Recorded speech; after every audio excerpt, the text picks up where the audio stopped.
Morning. Good morning. Oh. Good evening. Good morning. Good evening here. Hello, Mangelete community. You look beautiful. Greetings to the entire community.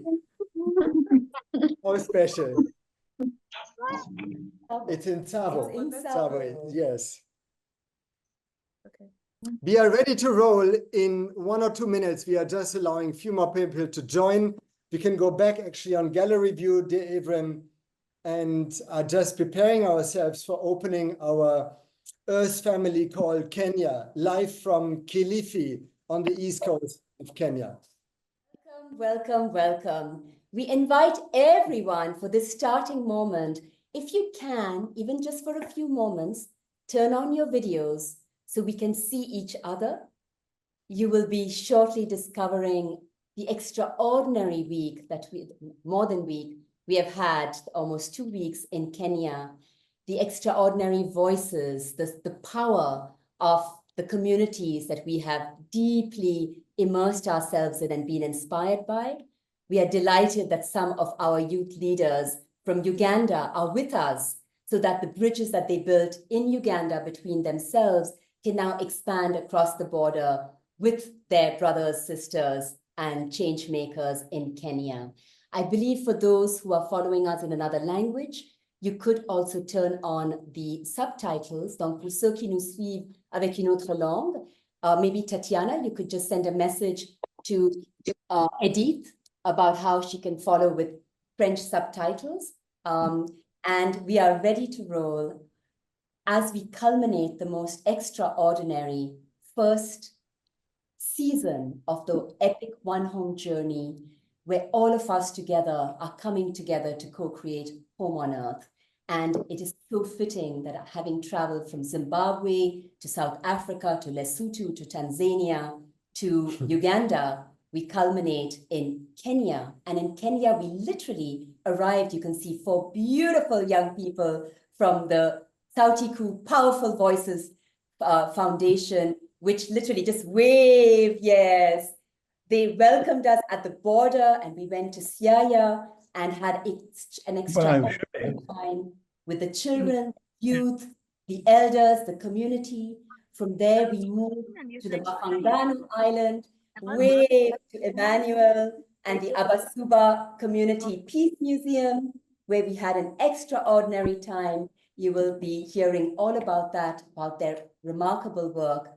And from there, we moved on to the heart of Nairobi, to Mathare Social Justice Centre in the most congested and challenging informal settlement or slum of Nairobi, which has been a heartland of resistance during colonial time and now really for an inclusive approach to social justice.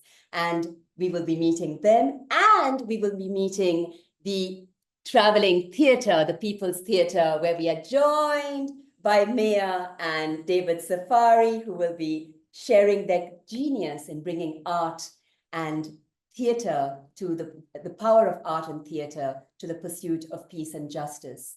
And finally, from there, we moved to the Tsavo East National. And there we were blown away because Nelly and Steve Musau took us to 3 communities, each one outstanding, showing us how to go from acute conflict to living in peace and harmony between themselves, with nature, and with the wild animals with whom they had been in conflict, and at the same time to reviving their culture and community. And now we have come to the home of our beloved yesterday, we have come to the home of our beloved Earth Ambassador, Dr. Thania Paffenholz, a world-renowned expert in international inclusive peace, a whole new approach to peace that she pioneered worldwide. And we were in the local school, the Kivukoni school, in their eco-festival, sharing the fruits of this first season with the children, with the local community, the teachers, and students. And with this, we hand over to our dear hostess. Yes, welcome. Karibu from Kenya. Karibu from Kilifi, from the Kenyan coast. but I'm very happy to host the One Home Journey and my dear friends. And I'm very excited to have them here and to culminate this Kenya trip. And I wanted to just tell you just a little bit like where they are. So Kilifi is actually, I'm here at the sea and in the middle of nature. And this house is called Unguja House. And Unguja is the local name of Zanzibar, because my family comes from Zanzibar in Tanzania. And but I'm living here in Kenya. And this place is very connected, both with the world, am I coming to that, but also with Zanzibar, because the Sultan of Zanzibar, who was originally in the 7th century from Oman, from the Arab Peninsula, basically ruled the entire Kenyan coast and the entire East African coast from Zanzibar. So the part where I live here was part of the Sultanate of Zanzibar. And when the British abolished the slave trade here in the whole region, in the area where I live here, there were secret slave trading was continued. That's why there's a lot of like pain also, but people like said the pain is released through the souls of the slaves that sometimes are singing over the sea at night. And so it's a very special place where there also was one of the oldest settlements at the coast here. And even in my garden, I found some stones from old houses and stuff. So it's a very historic place. And this morning we were going to the sea, and we also found the Finch-Hatton house, which is, some of you might have seen that movie Out of Africa and read the book of Karen Blixen. And that was also like a very special place in the history of Kenya. So we are here. And how is this connected? Of course, to nature, that's very obvious. But of course, we have here, besides the beauty of nature, also all the usual problems of environmental degradation. We have scarcity of water. We have, through climate crisis, even more scarcity of water. We have unusual weather conditions, and we have overfishing in the sea. You don't see that, but it looks all beautiful. But if you know what's going on there, and the lack of also responsibility that is often taken to tackle this, that's why we are all very happy to connect different communities that all engage in sort of creating this inclusive, regenerative futures, because that's what we all need. And this is because the connection between this space and the Arab Peninsula, the rest of Kenya, also because a lot of groups have settled here at the coast that came from different places in Kenya, and shows that today we are all connected, and we have to protect what we have. And we can only do this together in an inclusive way. And hereby I'm very happy to host my friends here and hand over to you. Thania, thank you so much. And you can feel actually the spirit of this house of inclusive peace and also of social justice, being here at a place where the illegal slave trade had been stopped. The last couple of weeks actually have been incredibly intense as we traveled around what is called Lake Victoria. The colonial history is still very present as we traveled from Tanzania to Uganda, now to Kenya. And I must say, many people call me when they see me here in the streets, a Muzungu, a white man. And the long arm of colonialism is still very, very tangible, not just historically, but also if you look into the disaster of economic colonization, which is going on, and I would say also of educational. So the cases that we witnessed actually as we traveled from the very west to the very east of Kenya are extraordinary showcases of addressing issues of peace, social justice in an integrated way. And you will see many different nuances of building peace. And we are going straight in as we are opening this call with being in direct contact and also in the direct places where they originated of inspirational voices that gave rise to new forms of building a regenerative future, often led or stimulated by youth, many by women, and many in deep connection, as you will experience today, with Mother Nature.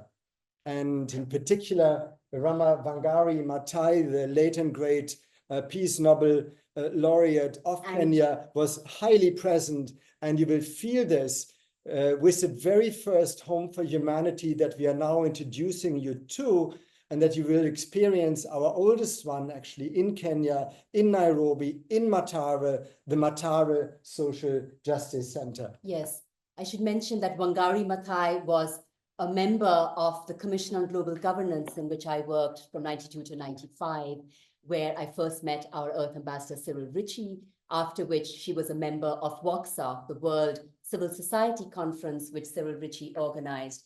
And we worked together on that till 1999, and it's beautiful. And she's now, was until her death, an honorary member of the World Future Council.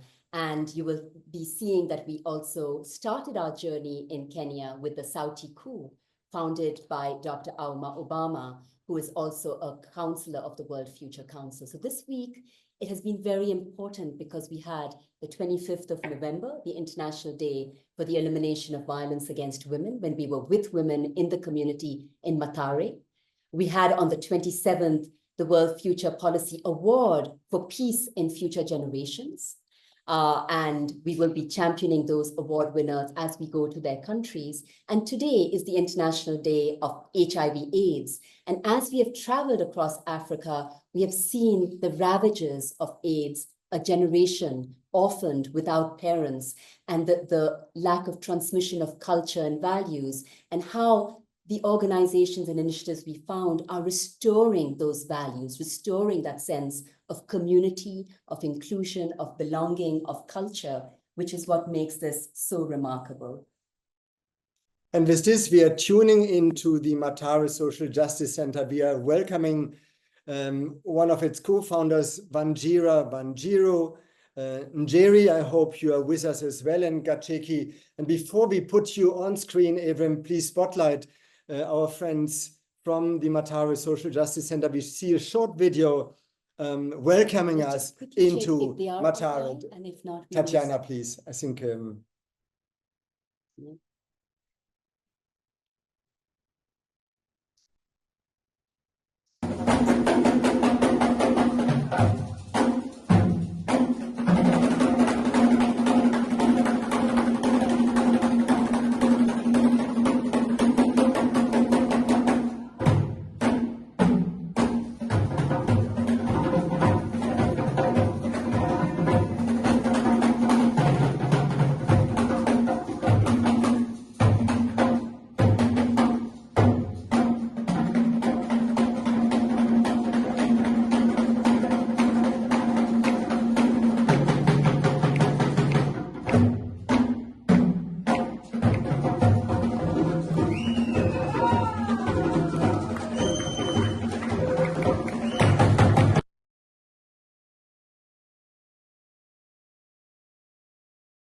You are muted, Ramon.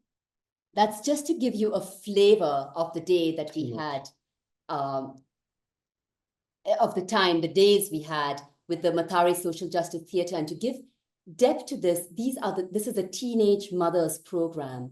So Mathare Social Justice Center's programs go from the hard edge of resisting police brutality and the extrajudicial execution of their youth, all the way to working with teenage moms, with women, with children, through the arts, through theatre.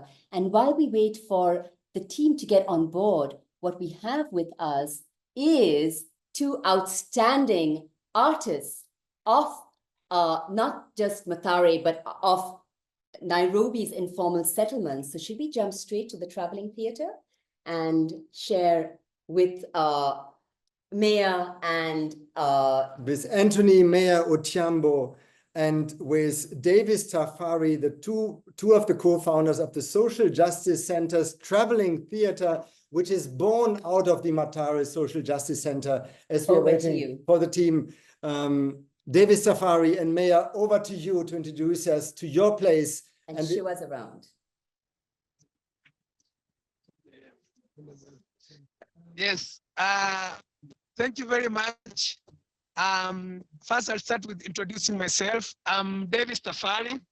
I'm a community organizer, organizing with the Dandora and with the Social Justice Justice Center's Traveling Theatre as the creative director. And I'm very humbled to meet you all in this important meeting today as we build home for humanity for all human beings to coexist. So maybe I can also introduce me. Yeah. Yes, hello everyone. Nice to meet you all. And it was nice also meeting Alexander and Rama, I think earlier this week here in Nairobi. And we had a very nice experience, which I believe that Rama and Alexander can share more. But it was a nice experience, and we welcome you all today. My name is Mayor, Anthony Mayor, and I also co-direct with Tafari here at the Social Justice Center's Traveling Theatre, where we use art, the particular theatre, as a soft power to talk about the injustices that are happening in our community, and to create a peaceful existence and coexistence among the community and the stakeholders, and also without forgetting taking care of the environment, of Mother Nature, that is. Yeah. Maybe I can give a brief history about the Social Justice Traveling Theatre. Now, the Social Justice Traveling Theatre is a collective of cultural workers drawn from different informal settlements in Nairobi, from Mathare, from Dandora, from Kayole, Mukuru, all the informal settlements. And the members of the Social Justice Traveling Theatre are also human rights defenders who work in social justice centers in different informal settlements.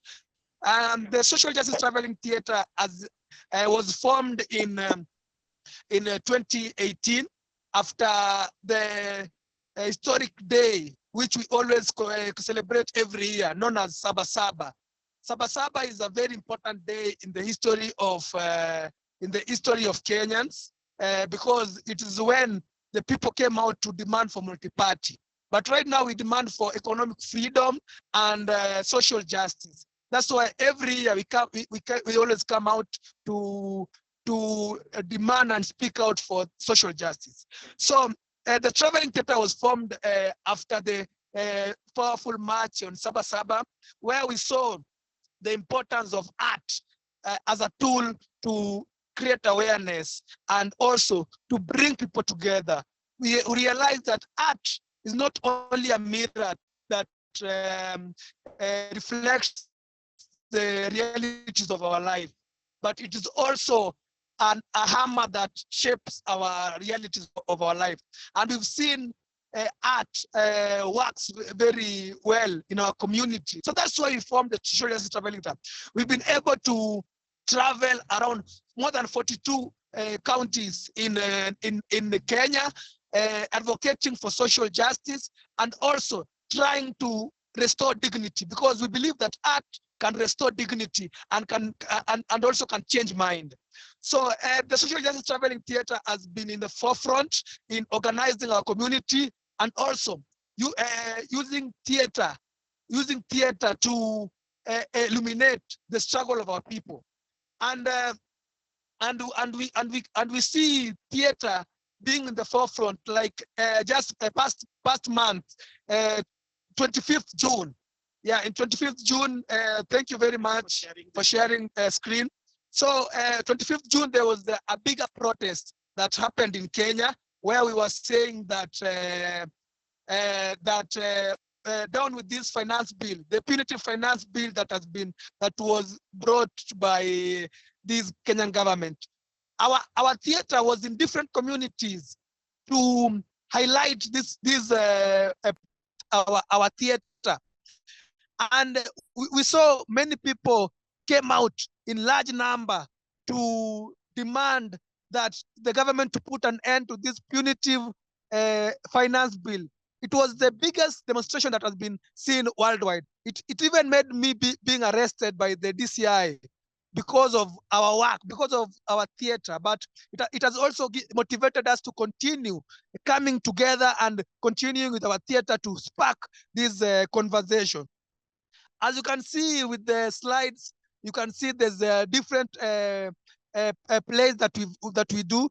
The traveling theater believes in different forms of theater. There's participatory educational theater, there's the street theater, and there's a stage theater.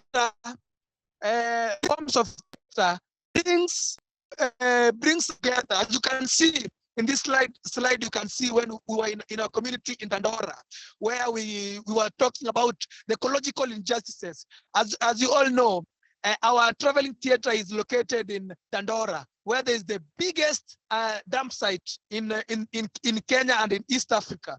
And this dump site, we see many big companies dumping the waste, but they do not care of people who work in the dump site or people who live near the dump site. So with this, our theater, we've been coming out to tell our people that ecological justice is we should advocate for ecological justice, and ecological justice is human right and is part of social justice.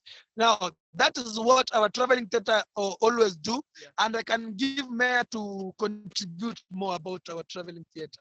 Yeah, thank you, Tafari. I think Tafari has shared a lot about the theater, but just to add on maybe what I feel I should also give some inputs, is that the theater is actually one of the best tools, and I will just say art in general is one of the best tools that you can go into the community and integrate with the community and get the community to speak of whatever they feel, of whatever of whatever change they want to see happen. And using theater, I think we've worked with a number of special groups. We've worked with West speakers from around Kenya, that is from Nairobi, Mombasa, and Kisumu, where we used theater to give them a platform where they can use their own voice as West speakers, and they can speak of their own struggle and how they envision the future. So we've used theater and art in general to mobilize the people, mobilize the masses, and get them to talk of whatever ills that they see in the society. And because we use this theater as a shaping tool, not only as a tool to reflect the realities, we use it as a shaping tool. So we use the theater to bring people together, to agitate and to evoke the emotions, and to get them to speak of whatever illness that they and whatever future they want to see for the next generation. So, and I will also speak about the space that we are in right now. This is a community space that we were actually interested with as the Social Justice Centre's traveling theater, and also as the art center, because we believe that our struggle as artists are interconnected, and art is also interconnected, and in one or the other, can use different forms of art together to speak or to drive a certain agenda or a certain message. So this space right here is a space that mostly, when it was a dump site before, I'll start with the history of this place. It was a dump site before it became the way it is today. People used to dump here. There used to be, everyone just saw this place as a dump site. But through the community groups and through us as creatives, come together and now sat down and saw how best can we transform this place to a better place than it was before.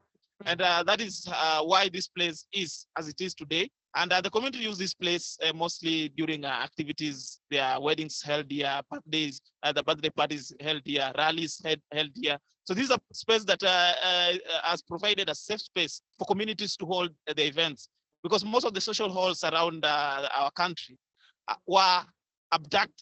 Can I use the word abducted or hijacked? Yes, I use the right word. They were hijacked by mostly churches, and nowadays they are no longer social spaces where people can gather up and do other activities that maybe does not involve church activities. So spaces like this exist in favor of the community, and I think we can just maybe turn the camera around and show you a glimpse of the space. Alexander, I hope you can hear me. We can hear you. We can see, and it's extraordinary. That was a very beautiful, very nice. immersion in the place. Thank you so much to David Safari and to me. Please place also your social media handles, your website into the chat. Yeah. While we are for a moment sharing the screen, and we show 2 short videos of your work on the ground with the audience. Tatiana, Sure, please. sure. That will be nice. That will be Thank you nice, so much. Alexander. Yes, And we yes. also want to... Yes, and we believe that. Go ahead, please. Yes, and we believe that theater and art in general is like a backbone in building a home for humanity and shaping it for the UNIVEARTHSITY, because theater resonates with everyone in the world, and theater is the language that everyone understands, and not just theater, art in general. That's why we have this Nafasi Art Center and the Social Justice Traveling Theater to build home for humanity from below and for the many to come. Thank you. Thank you. And we Thank warmly you. I think, welcome Alexandra, you. you can share this. Yes. Okay. We are going to And share the video now. And we warmly welcome you with open arms to the planetary Earth artistry family, where in every country we are spotlighting the importance, the transformative role of art and culture to build peace. So we are really thrilled that you're now part of the family. Thank you for your brilliant words and how you just concluded. Thank you, thank you, thank you. Thank you, Asante Sana. And with Tatiana's help, we're going to see 2 short videos on the work of the traveling theater.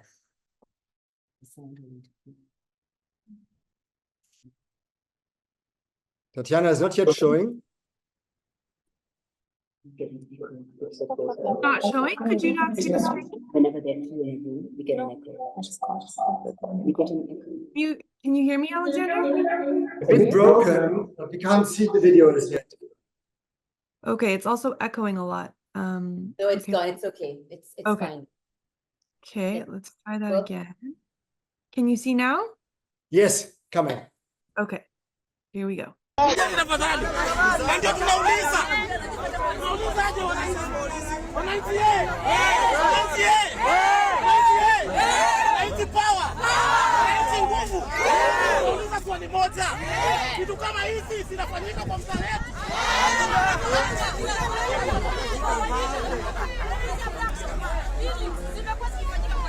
Hata tusiende mbali, mzee wangu anafanya hapa, anakuja anashikwa, ati ana badge, ati ana uniform, na akimpeleka huko mbele, ati alikuwa na hang in the wrong position. Na kuna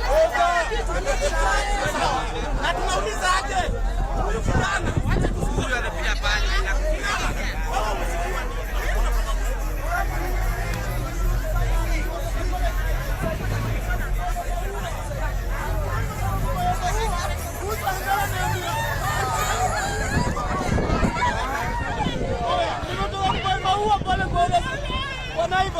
Alafu nikikuja usanzana niambia nikuje, anataka kunishika na kuna cha nimefanya. Ndio nikimbizaje hapa hivi anataka kunishika na kuna cha nimefanya. Wananchi power. Wananchi nguvu. Nauliza aje? Mtu kushikwa bila makosa. Kama sidai. Anainisaidi nini? Ukishikwa bila makosa. Na unampiga kwa nini?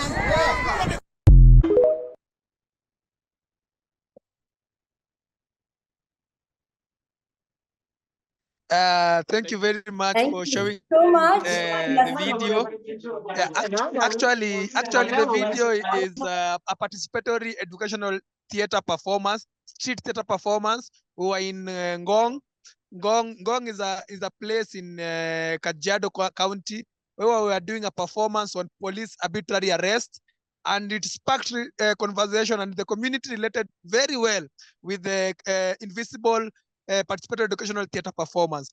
The people thought that they were real police. The people thought that we were not acting. It was a real live experience, and the people related very well with the performance. Thank you very much for sharing the video. Thank you. We are so proud that we could start with the real way you engage with people. And now we move straight from this into the heart of the Mangelete community, where our dear Steve Musau is with the entire community, where we were just this week. And again, as you stay on, you'll see how art and culture has played such an important role in the cultural revival and in peace. Over to you, dear Steve Musau. Nelly, thank you for joining us from afar, and we will highlight you in a moment. But over to you now, dear Steve and dear community leaders. Hello, hello everyone. Hello, everyone. My name is Stephen Musau, and kindly confirm if you can hear me from where I'm standing, or I move closer to the mic. We hear you well. Beautifully, and we see you well. Okay, thank you. So I'm Stephen Musau once again. I work for the cell, and I work together with my colleague. She's known as Nelly, and if she don't mind, she can kindly just say hi to the entire group.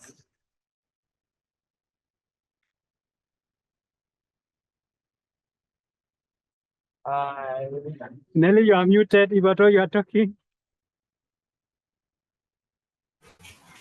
Hi everyone, I thought I was said to wave, so I just did a wave to everyone just to say hi. I'm Nelly Musioka, I work with Stephen. And it was Nelly Musioka and Steve together who led us in this extraordinary experience of your remarkable, innovative work, transforming and supporting community transformation. Back to you, Steve, and we'll spotlight you again, Nelly, at the end of this presentation. Yes. Yeah, thank you. Maybe for those who are hearing about the DSL for the first time, the DSL means Zoological Society of London. It's an international conservation education organization, which has a very beautiful and amazing vision of a world where people thrive together with wildlife with harmony. ZSL has been working closely with KWS and also engaging the communities around Sako conservation area. It started with supporting KWS in protection of black rhinos until it reached a point where we felt that it was important to involve the communities around, to be also part of the discussion groups and also to be involved in matters conservation. And then Nell and I, when we went into the communities bordering the parks, we realized there was a disconnect. There was no peace, there was no unity. And then we started the journey of, bringing communities together, introducing the culture of dialogue, introducing the culture of talking and discussing together.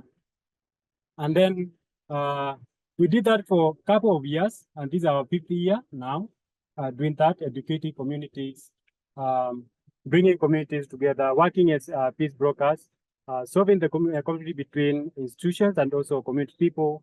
And it's been a journey together with the community people.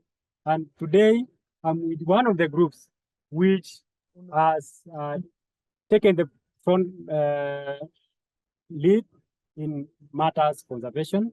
We now decided to conserve nature.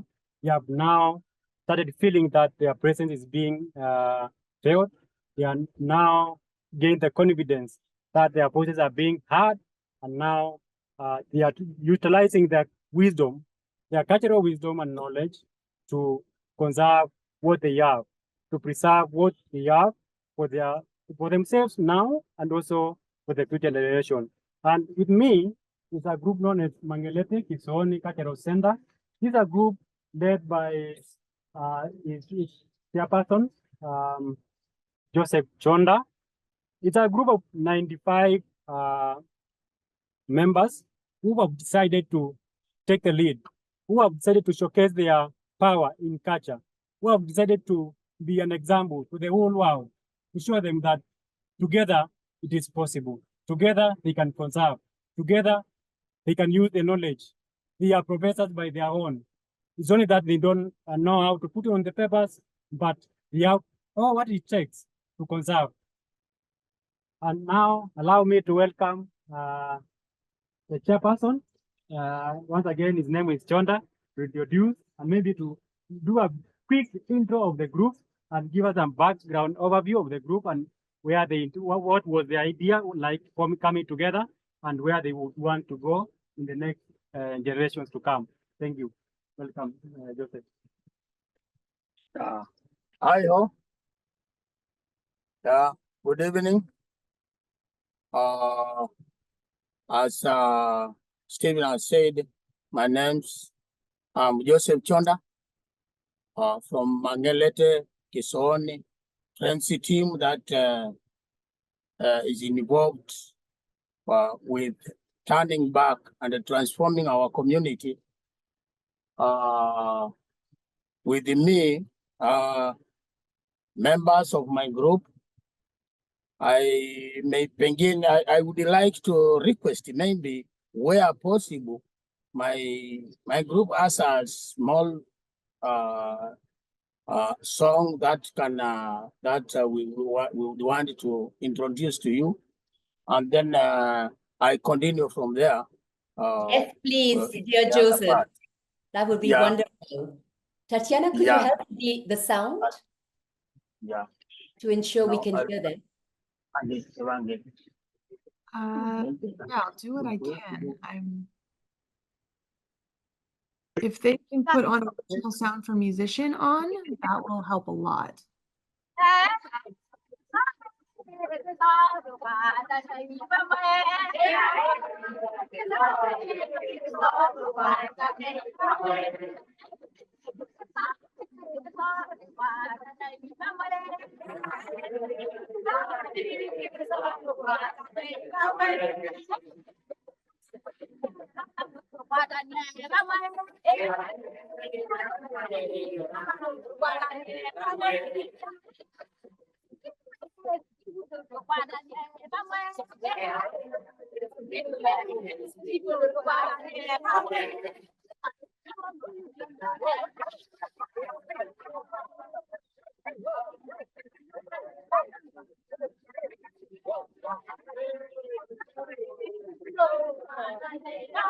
Yeah, sure.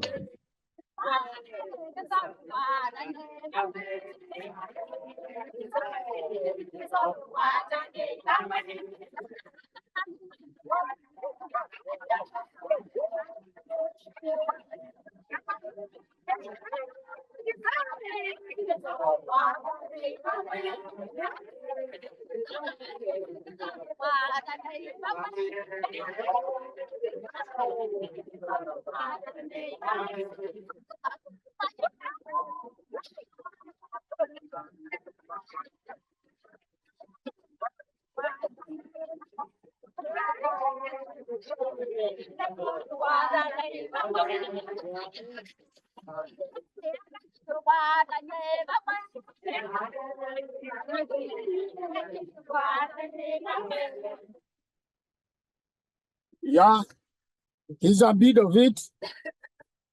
This is the team we are moving together. We first want to thank you, thank you to the whole community. It was so powerful, and we felt we were with you, celebrating what you have done. Thank you. Yeah, you can hear the song as some words like Guataneo and the Mugo. And you remember those are the two names when we met here that we gave you as one of us. So it means we come together and put our best foot forward to become one thing, one community for one humanity.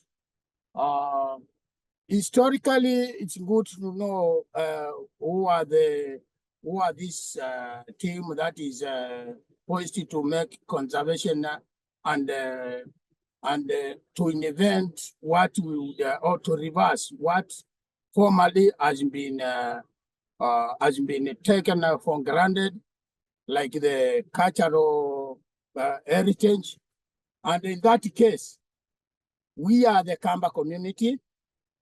Kamba community history stretches back to 17th and 18th century, that lived in between the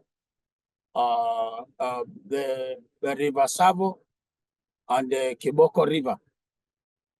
Henceforth, we have been moving up and down the incoming of the white Muzungu. You remember that story we told you about when the colonialists, when the other missionaries came. In a way, we were displaced. Some of our Kamba went to even Tanzania, other to south coast, and others went easterly part of Kenya. But this community, mostly the dominants, the sub-tribe of Ngulia, that remained within this area. We are in a place called Mangelete, which is about 3 kilometers, 4 kilometers to the town of Mutitwande. We live in a place that has some phenomena. In a place where a spring brings in water when it wants, and it disappears at its own discretion. It is a phenomenon because the latest disappearance one was in 2010, and the latest appearance was in the year 2019. And since then, we are living with this water. This place is surrounded with the semi-arid or some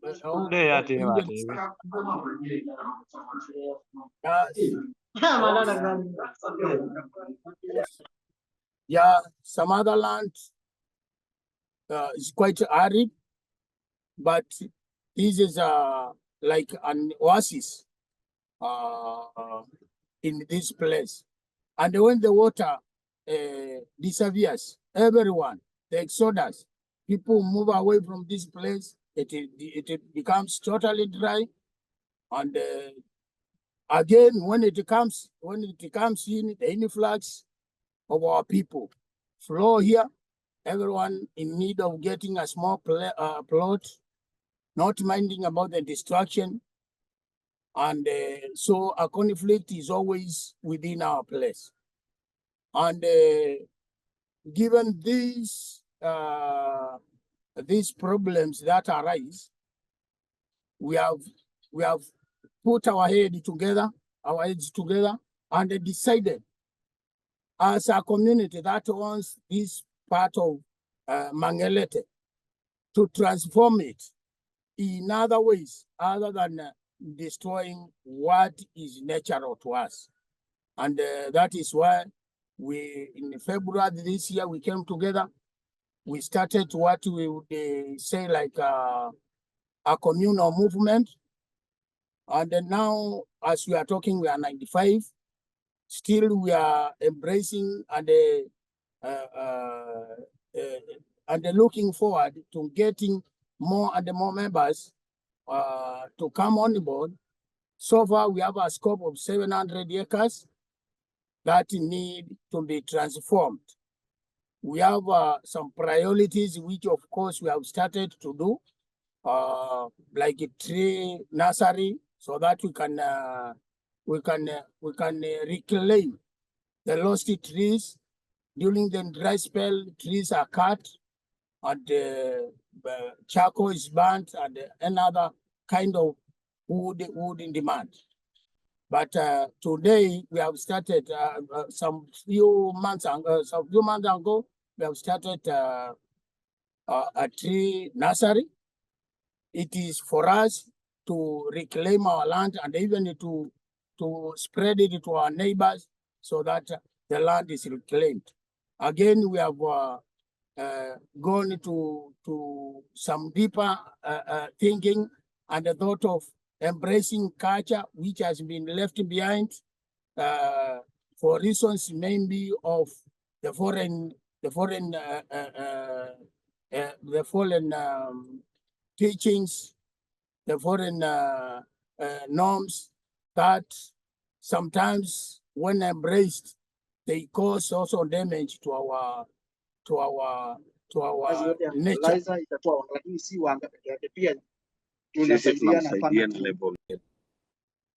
Yeah, on the same, we have also embraced the culture of going about beekeeping, as we have known that bees contribute over 70% of nature. They maintain in nature by crop pollination, and on that we would like to start beehive that is honey production through beehives. And to this, we think it will be wise for us because we will maintain nature, and will be contributing a lot to people's lives by doing so. Others are, so already we have an eco conference hall. That is a natural place of meeting. I'm sure Alex and Rama can attest to this. Very much so. We invited them and they found a place of the same. Again, we are embracing ecotourism. The community here can use other means to earn their living, but again contribute monthly to the human nature by not destroying what has been there and reclaiming what has been lost. It is we are looking forward to moving with the like-minded entities. This has been brought again by the much we learn also from these volunteer entities who have been with us, living within us, like the ZSL. The KWS also has been paramount to us in one. Thank you, dear Joseph Kionda, dear Chairman. This was such a powerful introduction to the community, and we are going to come back to you later as we talk about what it means for you to be a home for humanity. I want to highlight that you operate as a cooperative. When we came, there were about 50% women, 50% men. And we sat together in the parliament, which represents how shared leadership will be in the future, where men and women together sit together under trees, on rocks, and come together for the well-being of the entire community and the earth. And Rama and I were invited to plant 2 trees under the names, which became actually also our local Kamba names as we got introduced into the Kamba culture. For Rama, it was Mungu, peace, and for Alexander, Guataneo. And 2 healing have been planted. And we are very grateful also for this powerful example that you, in a holistic way, as a community, share in close cooperation to an integrated approach to conservation led by Stephen Musau and Nelly Musoko, that we met, and an extraordinary experience. So thank you to the entire community, but stay with us, stay tuned as we are coming back to you. Yes, and we will be, because both our co-chairs are here, we will be awarding all 4 certificates to our 4 Homes for Humanity together. But we are so happy that the entire community has experienced you, felt you, seen you in your environment, and felt how welcome they are in your community as we were, and how everyone today is a Kamba. Thank you. Thank you. Thank you very much. Stay with us, and we are coming back to you in a moment. And now we are moving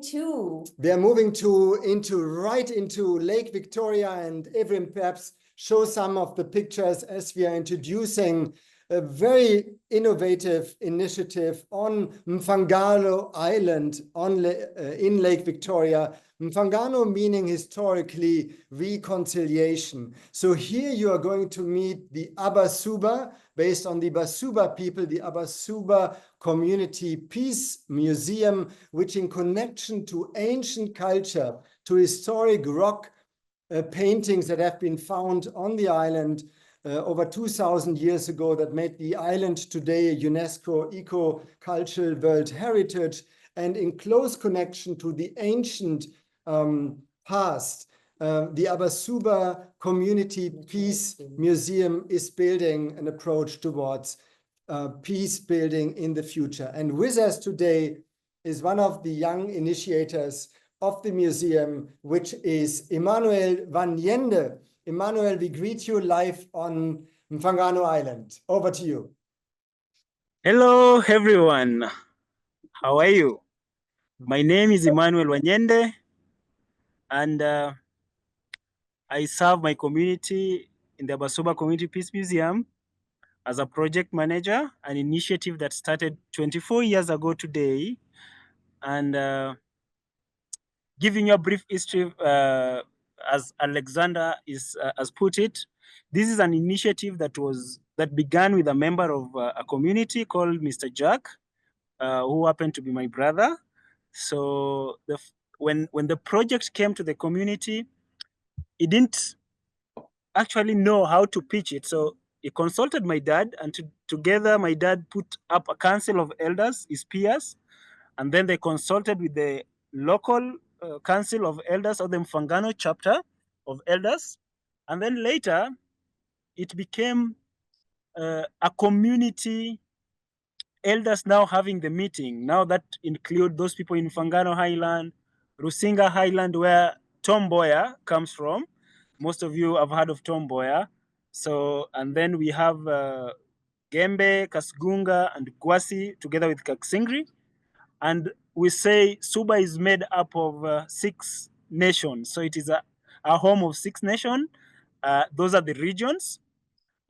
This project started back in the year 2000. And the history of the museum commences or is attached to the African rock art, part of the African heritage that is irreplaceable. Once it is damaged, it is damaged. So in my community, we happened to have 4 sites of which are the heart, both petroglyphs and just the rock art itself, the rock paintings. And it is deep that it is a tangible culture that has been produced over and over the years. And as well, the initiative was driven with this, the numbers of the Suban people that were rooted into culture. Those people who knew their history, their stories, their language was diminishing. And currently, and back then, we were still in UNESCO's top 50 most endangered languages in Africa. And this was alarming for us. So we said, our culture is going to be our responsibility. So in Kenya and in the heart of Lake Victoria, you will find the iconic Abasuba Community Peace Museum, that its major mandate is towards the cultural conservation of the Suban people, environmental conservation, and then we also try and do conflict resolution. As Alexander has mentioned, the name Fangano is more of an English name. We call it an English name of our land. Originally, our land is called Ivangano, and Ivangano means to reconcile, putting together. We are people that came from different directions and in different time. After the conflict within the Baganda kingdom in the 17th century, I heard Alexander mention that their Ugandan friends across, they can attest to this, that there was conflict between Junju and Semakokokiro. And the man who assassinated Junju happened to be from my tribe. They are back in Baganda. And when we flee on this other side, we became the minority. So coming the minority, we had to adapt, live together with the Luos. And this was something that was not very easy. So over the years, we've tried to do this, and this is being done through cultural exhibition with the artifacts that we have at the gallery in the museum. We do storytelling, oral tradition, narratives, and conflict resolution is key to us. The Suban people are people that have built bridges. And I told Rama and Alexander was able to show them where the first peace treaty happened in the highland. It is now just a fallen tree, but it reminds us, it tells us a people that were divided, a people that came in different times, were able to divide their land, live together, and it is our responsibility currently to just make sure that our generation gets to know it. So we are an all-inclusive organization that works with women, works with elders, work with the youth. I remember Alexander was asking me, how old are you, Emmanuel? Then I told him, I'm just turning 28 this year. Then he was surprised. So we are trying, and currently we are mentoring another young Emmanuel that they met to start gearing up, taking up the roles of other of the museum. And there are actions that we are trying to look at personal level. We are trying to foster the identity, the sense of belonging, the sense of responsibility in regards to cultural knowledge. And then we want to involve them. So we nurture this sense of belonging to the young people.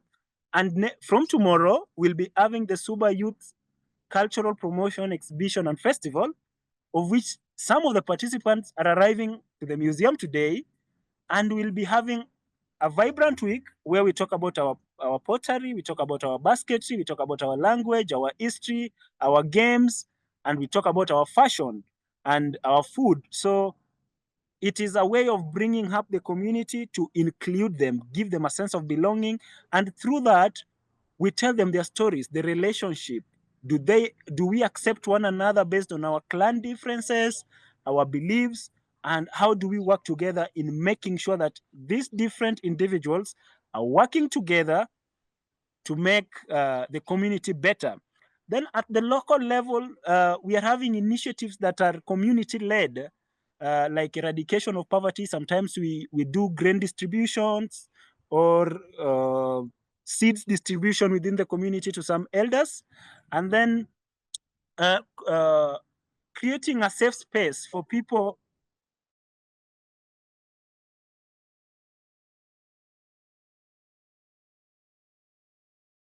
Emmanuel, we are losing your voice. Emmanuel, maybe we use it as a moment to thank you, Emmanuel, for this powerful introduction into the Abasuba Community Peace Museum. Later, we are going to post a couple of links, and we are coming back to you when we talk about your organization as a home for humanity in a moment. But your powerful voice that we heard now from Mfangano Island takes us 1.5 hours north now to Sauti Ku. Powerful voices for future generations. And we would like to invite. Yes, if you could, dear Evrim and Tatiana, please spotlight Sauti Ku. We have a beautiful delegation, a handsome delegation of young leaders from Sauti Ku. Hello, dears. It's so beautiful to see you. So we are thrilled to be back at the Sauti Ku Powerful Voices for Future Generations, the Auma Obama Foundation. And it's another beautiful way that we Good evening, everyone. Yes, just a second. Okay, just a second. We don't need the pictures. If you could just spotlight. Yes, thank you. We don't need any pictures. Thank you. We just want to stay focused with our Sauti Ku delegation. We are delighted to be back, just as we were when we crossed the border and entered directly into the beautiful Banda, the home of Sauti Ku. We started with the Luo culture. We learned Luo from you, and we want to now welcome the delegation. And on the left, who welcomed us first, dear Vashuka Nguna, actually the program director of the Sauti Ku. And we have, if I see well on the is this Diana? I think Diana's joining from a different screen. Vashuka, if you could do us a favor and introduce the lovely young people that you brought today onto the screen, please. Good evening, everyone. This is Sauti Ku Foundation, Powerful Voices for a Future Generation. Say hello to Exactly. These are our young people, and we are also joined by our other young person, Rook. Rook, say hello to the group. He's at the university. He's one of our interns. Everyone. And also we are joined by Diana. Hello, everyone. Yes, and thank you so much, One Hope for Humanity, for bringing the One Hope journey to Sauti-Kuu. We are very, very proud.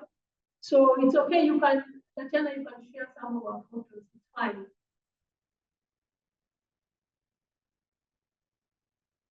Rama, you're muted, and the voice is a bit coming from like backgrounds. Is it possible that you come a bit closer to the computer or the telephone?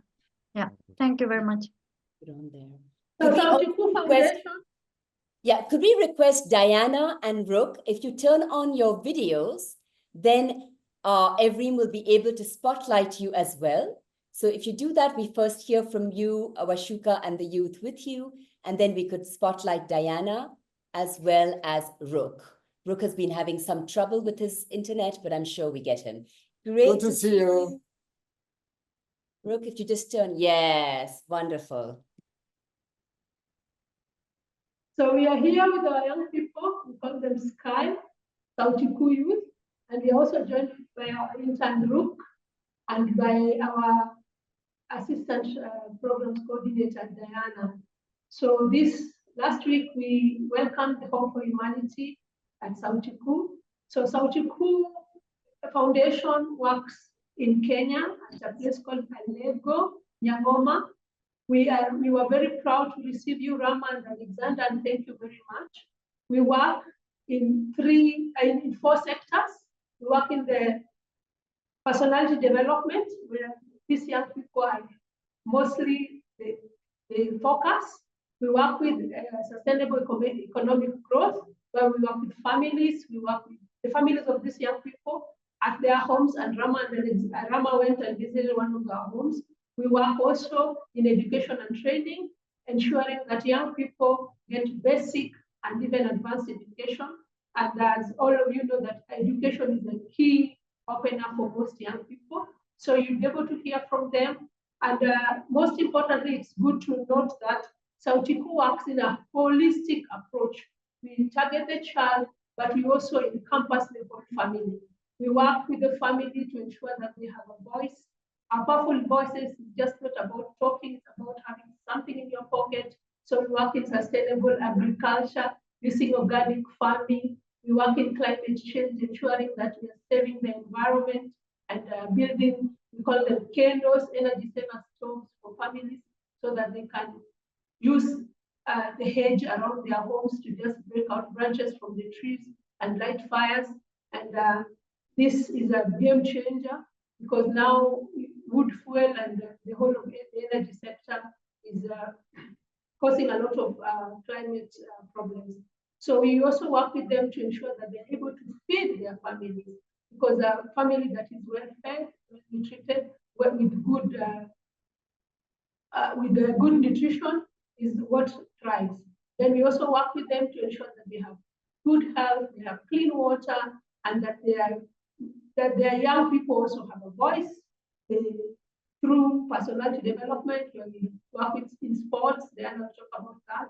We work with them in different life skills, teaching them to have high self-esteem. And the workshop that they had there, people give their experience about, also was linked to what we do in their personality development program. And we also build spaces for the community and for our young people and the families that we work with, so that when they come to our center, they can easily participate, they can have a safe space to engage. And we have a place called the Banda. Banda is home for those who, so it's encompassing this journey of Hope for Humanity. So at Sauti-Kuu, we are already a home, and we were very privileged and honored to receive the award of being one of the Hope for Humanity networks. Then I'm going to give Diana a chance now to talk about the program that we had and how and her experience in the workshop. But before I do that, I'll just give a chance to our young people to say hello and then they'll conclude with how their experience was at the workshop. After Diana, Rook will give his experience and then they will conclude. So you can just say hello and Hi, everyone. Hello, do say, as you speak, give us a sense of how empowered you have been by being part of Sautiku, by being Sautiku youth, by being Sky. So each of you do share a couple of sentences about how it feels to be Sky, Sautiku youth, powerful voices for future generations. My name is Alois. I'm 18 years old now. I'm a Sautiku youth by now. In Sautiku, we are taught how to nurture our talents, how to have powerful voices for our future generation, and also empowering our family so that we can survive ourselves. In the workshop that we did together with Dr. Rama and Alexander, I learned that we as youth, we are the people to build our generation in the next years to come. As youth, the world is in our hand so that we can make good leadership, make good judgment, and bring us together. Thank you. Hi everyone, I'm Brenda Mondi. I'm a Sautikoyo. What I learned, everywhere we go, elsewhere we go, we should not forget about our heritage, culture, and language, and even ourselves. Thank you. Hi everyone.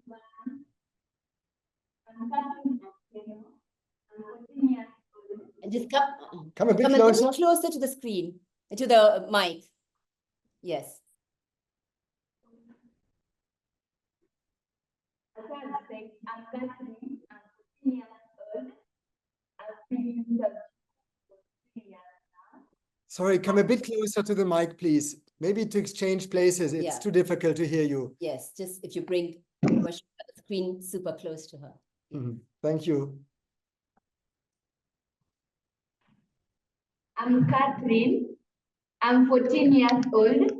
In the workshop that we did in Sautiku, I learned that I can be wherever I want to be, only if I have courage and hardworking and I believe in myself, just as we have learned in Sautiku that we must have powerful voices. Thank you.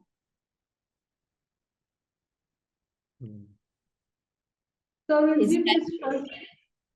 give this chance to Diana. Hi, everyone. For me, I'll just, first of all, I'm Diana.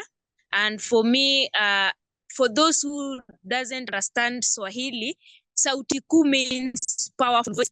And for me, my word for today is voice.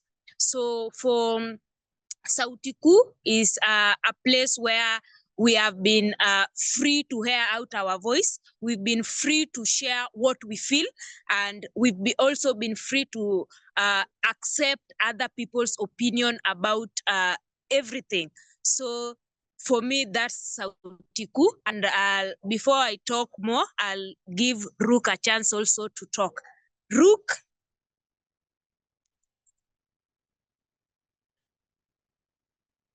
Thank you very much, Diana, and thank you, Home for Humanity. My name is Rook Otieno. I'm a Sautiku intern. I was once a Sautiku youth where I was being taught just like the ones we saw earlier. I joined Sautiku in 2017, and since then, Sautiku taught me a lot of things. For example, is personal development, where it not only taught us how to dream, but also how to act on our dreams. It's not just a word, but actions also matters a lot.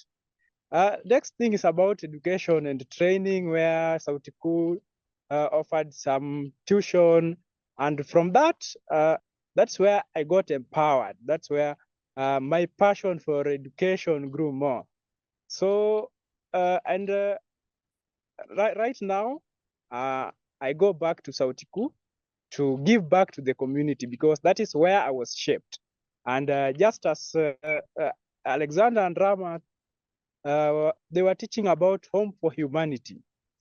And they taught the youths about self-home. As we all know, for us to make positive change, we must first have peace within ourselves. If we have peace, we can impact positively on other people. They also taught about local home, where they were talking about the community. Yeah, they also taught the SKY that no matter how little you contribute to the community, it's those your actions. Those your actions they are the things that reflect a whole being of what a community is supposed to look like. So we believe as Sauti Kuu, I saw that somehow the envision of Sauti Kuu and Home for Humanity is like they want to make Earth a better home where everyone can thrive, where we can have fresh air to breathe, where every youth and every other person is given opportunity to thrive in his or her own way. With that, I think the Earth Home, what they talked about is just giving every person an opportunity, making Earth a livable place where we don't have to complain about pollution, we don't have to complain about everything, but ourselves taking actions to ensure that it is done. And I think from that, it was a very exciting moment having Professor Alexandra and Dr. Rama just reminding us that it's us youth who have the power, the vision, and everything that is needed for Earth to prosper. Thank you very much to all. Thank you. Truly, it's exceptional to hear these powerful voices that you are, so everyone can get a sense how really Sauti Kuu is championing peace and powerful voices for future generations. It's so fitting that we were able to honor the work of our beloved World Future Counselor, Dr. Auma Obama, who has created this foundation, because also in this week, as I mentioned at the beginning, the World Future Council awarded the Future Policy Awards for Peace in Future Generations. And that's why it's so wonderful that you're really showing this comprehensive, unique approach to peace, to livelihoods, and to youth shaping the future. Thank you so much. You spoke so brilliantly. And with this... Well, also from my side, a huge moment of gratitude for expressing yourself with such clarity and inspiration for the entire community. Alexander and Rama. Yeah, Vashuka, please. I have not concluded. I wanted to give the young people a chance and then finish up concluding how we work with them. Vashuka, I'm just going to make a quick, Vashuka, a quick request, because our co-chair, we have both our co-chairs on this call. Dr. Yusuf Mahmood, our co-chair, who was the former Undersecretary General of the United Nations and led many peace missions across the African continent, as well as our remarkable co-chair, Professor Jean Houston, who has been a mentor to global leaders around the world. Dr. Yusuf Mahmood needs to leave in 6 minutes. So we just want to ensure that he can personally, our co-chairs can personally give you the awards to all of our new homes for humanity. And then we will finish with, we will hear the rest of your presentation, and we will go to the Mathare Social Justice Center. But as Dr. Yusuf Mahmood needs to leave, we would love it that you have the honor all of our new homes for humanity, starting with you, to receive the award from both of them. Is that okay, Washuka, that we do it that way? Because he needs to leave. Well, I just wanted to conclude and say that the approach of Home for Humanity is the kind of approach we have. We have a holistic kind of approach to our programming. So we work with the children, we work with the youth, and we work with their families. Thank you. Thank you very much, Washuka. And that was incredibly tangible, the holistic way in which you are working across the community, including the parents. And with that, we are moving straight actually to our two co-chairs and ask Evrim, please, to spotlight Dr. Youssef Mahmoud and Professor Jean Houston. Perhaps, Youssef, because I know that you will need to leave soon, a short reflection from your side. But let's give the awards, and with the awards, we have the reflection, first from Youssef, and then, yes? Yes. Does all the names with Youssef? Yeah. Absolutely. So we are taking this occasion of having our co-chairs with us to honor the existing, our first, and we are so proud that the Mathare Social Justice Centre was our first ever Home for Humanity in Kenya. We want to reiterate and re-honor them as a Home for Humanity in Kenya. We want to honor Sautiku. We had a beautiful ceremony when we were with them, the Sautiku Foundation for Powerful Voices for Future Generations as a Home for Humanity for its exemplary work. We want to honor the Abasuba Community Peace Museum on Mfangano Island for the exemplary work in relation to peace and reconciliation. And finally, having enjoyed and been in the community of the Mangelete Kisooni Cultural Center in close cooperation with Steve Masao and with Nelly Musoka. So these are the four, and perhaps you can spotlight the four groups on the screen, if it's possible, all together, so that Dr. Youssef Mahmoud first can address them, and thereafter, as leave, Jean Houston will address them. You can take away the certificates so we can see everyone on the screen. All the award winners. Yes, please. You can take us out of the spotlight for now, so you get more space. Oh. Yes, you can add the others. Here, Youssef, the word is yours. And if kindly everyone could mute so we can fully hear Dr. Youssef Mahmoud and Professor Jean Houston. Youssef, please. Thank you so much. I am speechless. Speaking of Sauti, I don't have Sauti. I'm speechless. It's amazing. I have, from now on, I have to start relearning how to spell peace, how to spell dignity, how to spell belonging, how to spell solidarity. All those words that escape us.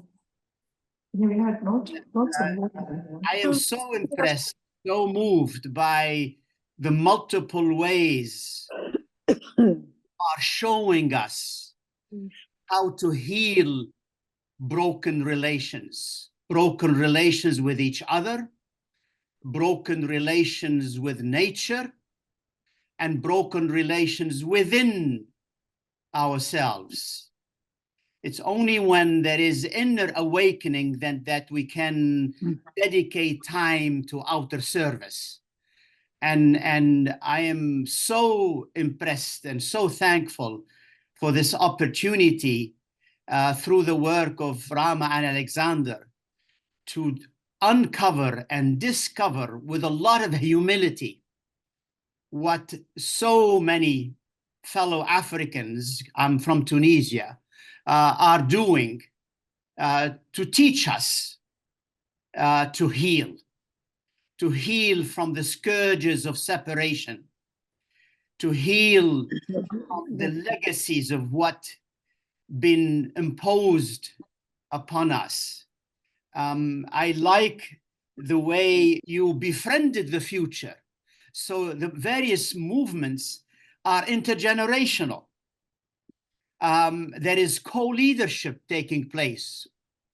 More importantly, we are finally working very hard to bring the male and the female in harmony, the yin and the yang in harmony, which have been unfortunately artificially separated. We are on all of this together, and we all have to embrace a longer version of now. So the present, the ancestors' wisdom, the future, and the now are all integrated in one particular space. So thank you for opening your hearts, your homes, your achievements. It's a very humbling to see what you are doing, each in their own context. So congratulations, and I'm honored to have been a witness, as I'm sure my co-chair will share, all that we have learned from you. Thank you.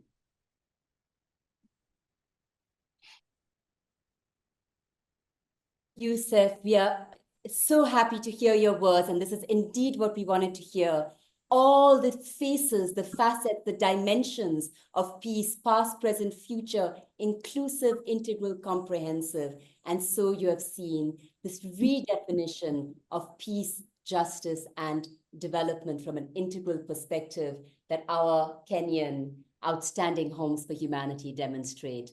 Dear Jean, we would love to hear your words. And dear Nelly, if you could put on your video, we would love to take a picture, Yusuf, before you leave, a group picture. Yes, before you leave, if Nelly would just turn on her video as well. And if you could also highlight Njeri, if you can see her, if she has her video on. Yes, she's in. We get one. Banjira is in Njeri. Yes, Njeri's, yes, they're all in. Beautiful. One screenshot, and then Yusuf, thank you and Godspeed. And thank you for your words from a great peace leader to all these peacemakers for our future. Okay, 3, 2, 1, smile, everybody. If you are able to add Diana and Rook, that would be wonderful. I don't know how many people we can get on one screen. Then we are really complete. Diana and Rook. Yes, we've got Diana. Is there any chance we can get Rook together? He needs to open the camera because otherwise, I don't know. I don't have an option. Get your video. Let's see if we can get a group picture before Yusuf flies. And I am wearing the clothes and carrying the bags I received from the Kamba community. You can see the beautiful cloth we received from Sautiku. We are blessed with so many gifts and with the t-shirt of Mathare Social Justice Centre. So in this week, we became Luo, we became Kamba, we became Abasuba, we became Kikuyu. We became Guataneo, we became Mwongo. Yes. One so here we are. Photograph all together. Yes! Oh. Okay. Jabati. Welcome, Jabati. Smiling. Next generation is in. Beautiful. So stay, all of you on the screen, so we could now hear Jean, and thereafter we will be hearing the powerful voices of our extraordinarily courageous social justice champions from the Mathare Social Justice Centre. Jean, if you would like to hear them first before your words, but otherwise we are ready to hear you right now. All right. Well, I feel so honored to be part of this historic, powerful meeting. It is a meeting that in the future people will look back upon as this was the time and place where the world changed. This is where we turned the page on the future of humanity. I drove through the night. I drove through the night and the day to be able to be here so that I could be with you. And I don't even drive well, but somehow God helped and I got here. I want to say to you Thank God our time is now, when wrong comes up to meet us everywhere, never to leave us till we take the longest stride of soul folk ever took. Affairs are now soul's size. The enterprise is exploration into God. Thank God our time is now. Oh, dear friends, what I have just heard is really the turning of the page of history, turning of the page of history. And I ask, what are we making for? It takes so many thousand years to wake, but shall we wake for heaven's sake?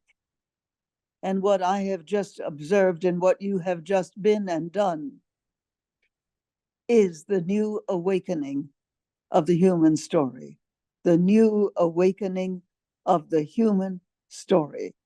We are so fortunate to be living together in wake up time. Each one of you spoke the continuity of humanity. Each one of you spoke the fact that we are in the time in which the page of history has been turned. What you have done together in small and large and huge work to affirm to God, yes, we have woken up. We are bringing new life, new purpose, new ideas, new glory into the human story. Women and men together, people of all colors, of all ages, of all possibilities. We have said yes to soul-driven learning. We know that we are in an ending time of the old order, but we are in an opening time, a beginning time of the new order where humanity and the earth and the soul of our being says yes to life, yes to new possibilities, yes to the love that moves the sun and all the stars. Thank God our time is now, when yes, wrong came up to meet us everywhere, but now affairs are now soul's size. The enterprise is the exploration into a new humanity. And wherever we are on earth, it will be remembered that what happened at the Home for Humanity was the saying yes to life. Yes, yes, yes, we will survive. Thank God, our time is now.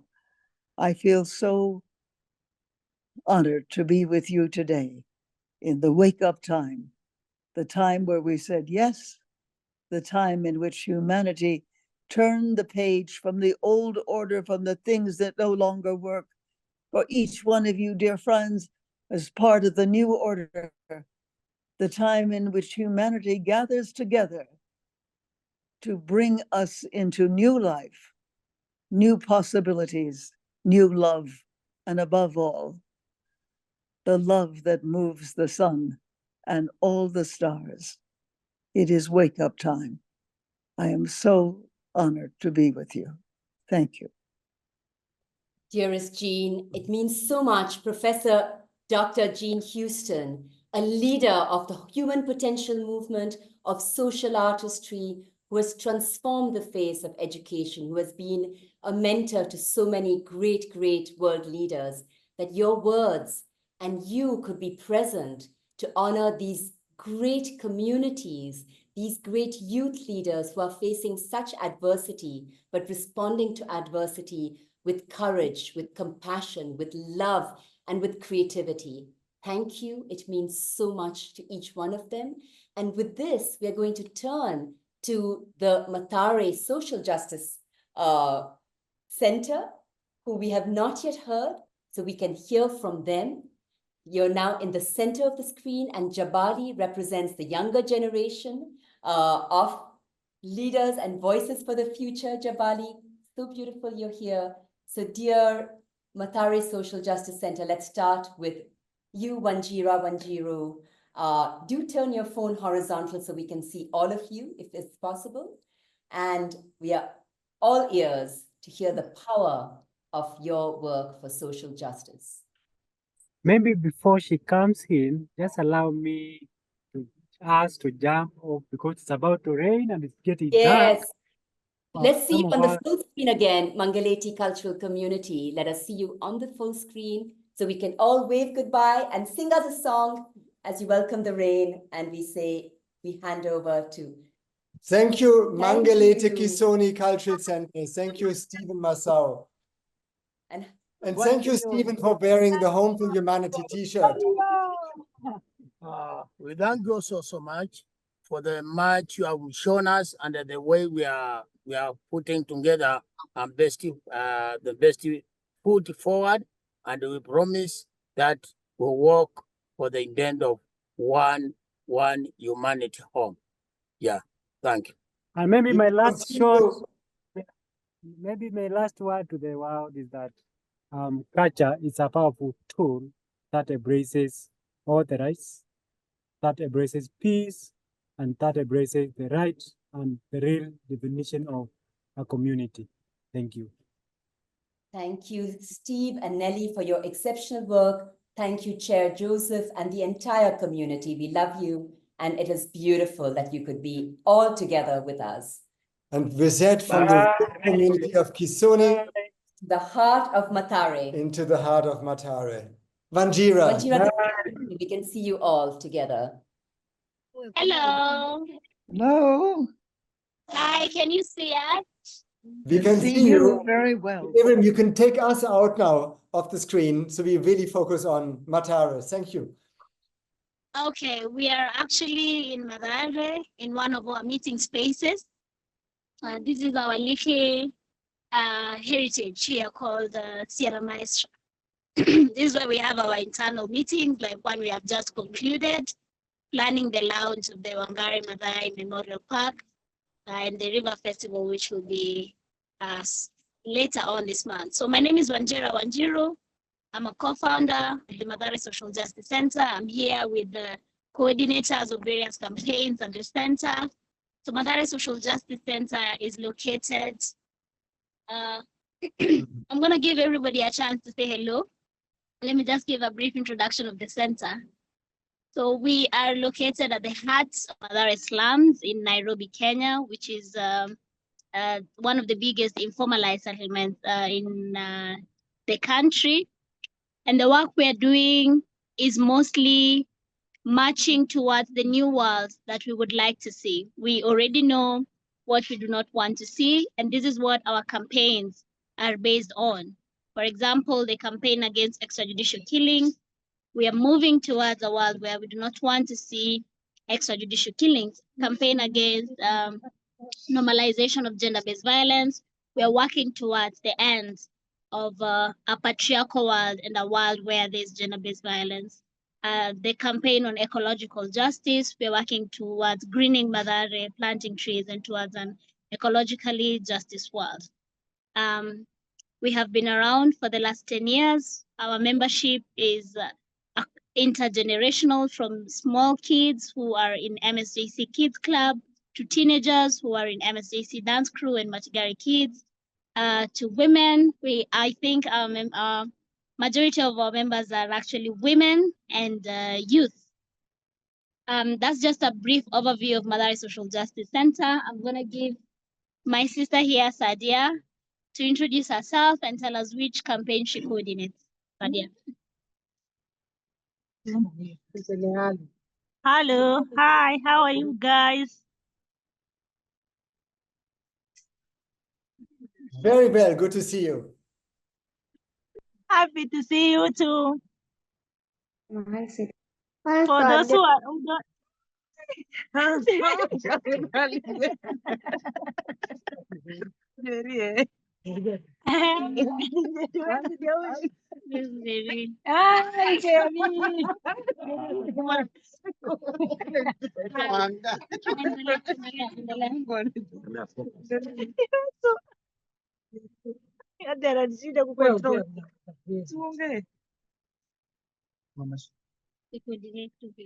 Yeah, I am coordinating women at Mathare Social Justice Center. We are dealing with women at the center. So here is Kase from Drugs. He can introduce himself. I can greet you in the name of the Viva, Comrades Viva. Viva. Viva. I'm Simon from Mathare Social Justice Center under the campaigning of Stop Drugs and Crime in Mathare. Viva. Viva. Viva Women, Viva. Viva. I'm Stella from Dog Women Network from Mathare Social Justice. Viva Home for Humanity, Viva. Viva. My name is Viva. Anthony, and I coordinate ecological justice campaign in the river, in the field, and yeah, I'm gonna talk. Viva! I'm Sarah Viva. Wangari, member of Mathare Social Justice Center. I'm coordinating Mothers of Victim and Survivor Network, and defender. Now I'm doing ecological justice campaign to plant memorial tree because of our children. Yeah, Viva. Yeah, so basically those are some of our campaigns. I see my sister Njeri is also in the call with Jabali. Njeri and Jabali, please also introduce yourselves. What's your name? Jabali. Jabali. Jabali, pasa baba. Viva Comrades, Viva. Viva. It's good to be here, hosted by Home for Humanity. My name is Njeri Mwang, in charge of programs and campaigns at Mathare Social Justice Center. Thank you. Viva.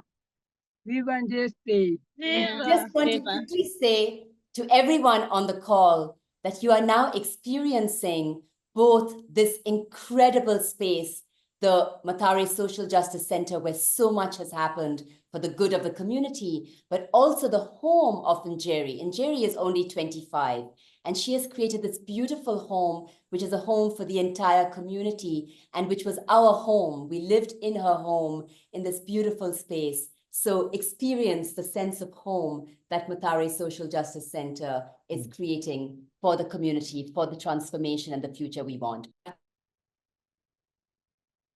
Yes, thank you very much. Yes, Njeri is our dada here, and she's an amazing host. We can attest to that. We like hanging out at her place, all of us. So Mathare Social Justice Center is a space for community organizing and movement building towards a new world that is devoid of injustices, inhumanity, and where we can all live together as one big global human family. We recognize the need to start at home, right where we are at. So we started here. Most of us are born and raised here. We are not happy with how our home looks like. So we came together and put our minds together and our spirits together and said, let us do the little we can to bring whatever change we are going to achieve. And the little spark that started in Mathare has also spread in other informal settlements in Nairobi and Kenya at large. Now we have 85 social justice centers in Kenya, 20 in Nairobi, and others spread across the country. All of these justice centers are doing similar work as we're doing here in Mathare. Every once a year on 7th of July, Saba Saba, 7-7. And I know you also have something with the number 7, but every other 7-7, we come together and have one big themed march, themed protest about a specific issue that we feel strongly about. And they always have impact because they become a national protest. There's one time we had a protest about the price of unga. It was called the Unga Revolution, and the president brought down the price of unga. So members of the social justice movement felt like indeed their voice matters, indeed good things happen when we come together. Next year, we are also going to have the Saba Saba March for Our Lives, which might be geared towards, I think, Ruto Must Go, which has been the rallying call of many Kenyans across the board. I'm sure you know about the Gen Z protests. the protest that we had in Kenya recently, that so many young people killed, which is why we are planting here memorial trees of all the people that were killed in their memory and in their honor, and also to continue the journey of birthing a new world. We strongly believe that change is inevitable, and this is why we wholeheartedly do the work that we do at the community level. So I think we are open to questions from you guys, but I want to say that we're incredibly honored to be part of Home for Humanity. Those were great speeches from the coordinators, Joseph and my sister who spoke before I came in. Very beautiful words of encouragement. We share in your sentiment that indeed we are witnessing the birth of a new world. Back to you, Rama and Alexander, and feel free to engage us in questions. Thank you very much, Vanjiro, and the team. Nyeri, would you like to add a couple of lines from your side? Yes, thank you. This is, again, he's shy. This is my comrade Jabali. He's my son. He's 4. And it's great that Home for Humanity has given us also this platform for us to come to a meeting with him and at home. Yeah, as people who have gone before us have said, a lot of also work that we are doing as part of Mathare is so similar with what they do. Our work is mostly healing our traumas as the community so that we resolve the conflicts that we have with the state, the conflicts that we have with the environment, the conflicts that we have with each other. That is mainly the anchor of our work. Mathare, as Vanjira has said, has been a center that has been a community that has gone through so much pain and so much trauma, from state brutality, economic hardship, environmental crisis, because this year we experienced the worst floods in Mathare and a lot of people died. So a lot of our work is healing the relationships that we have with our own community and land through ecological justice, through support groups of young people. We are healing. Sorry, I'm also hosting a family. I'll show you later. So there will be a lot of noise in my background. So also through the support group of young people, we are trying to heal our community from the state brutality that we have experienced over time. But mostly, Mathare Social Justice Center is a home for humanity, where we try to get our dignity back as residents of Mathare. The pictures you're seeing there is our teenage mothers who, after getting kids when they are young, Jabali, 1 minute. After getting kids when they are young, they get sidelined. So they have found a home at Mathare Social Justice. We have also MSJC kids, and we run through larger campaigns. And I'm also hosting. I was hosting Rama when she was here. I'm also hosting more people. Interesting.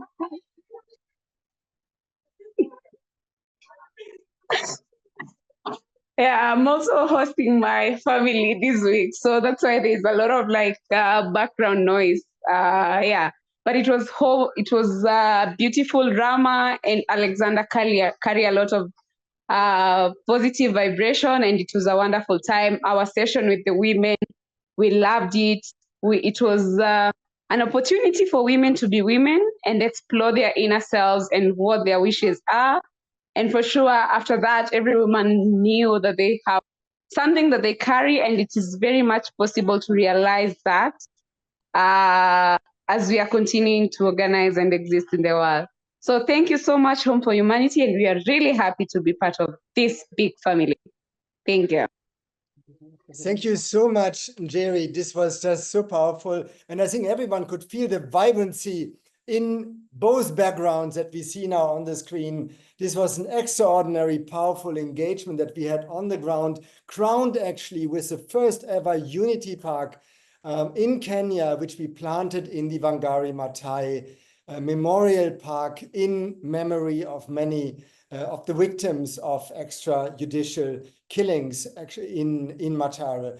Thank you. And Vanjira mentioned, you know, how do we stay connected? The Homes for Humanity are directly connected. The community is engaging with each other, and we invite each and every one of you to engage also directly with Mathare Social Justice Centre as we stimulate these conversations and this growing alliance of homes with every step that we are taking. So remember Saba Saba, 7 years for 7 generations, which is also the key day for Mathare Social Justice Centre. And you know, we started this call just while you were connecting online, dear friends from the Mathare Social Justice Centre, with this powerful dance of the teenage mothers that Njeri just mentioned. And we wanted to end so you can just see how they work across all generations and how the power of art is something that stimulates the birth, Vanjira, as you so beautifully put it, of this new world, with the power of the children and their extraordinary dance, with Smarter, their choreographer. And I know we also had a few seconds of the women's power. Yes, Tatiana, there's a tiny video. Tatiana, there's a tiny video of the women and then the children. So we get that power. And if you could keep the 2 screens of Mathare spotlighted while we see those 2 videos. And then we want to open the screen and really hear the voices from the whole community and also hear Thania's feedback as an international expert on peace. Sure. Can you guys see the video? Yes. Viva! Viva! Women power! Our power! Women power! Our power! Women power! Our power! Oh, that's so wonderful. Okay, and then I'll play the children's dance.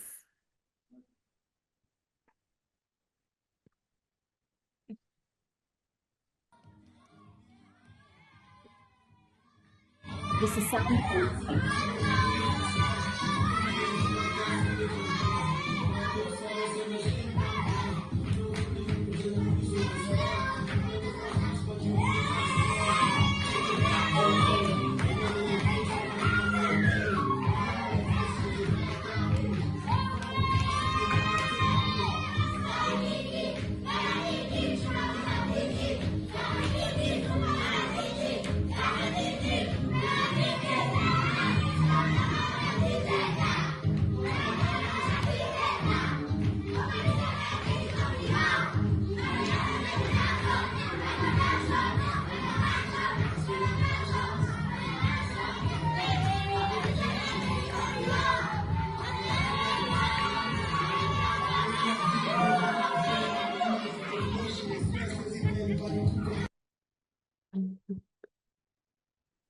Thank you, Tatiana, and thank you, the Mathare Social Justice Centre, our Home for Humanity in Nairobi, Mathare.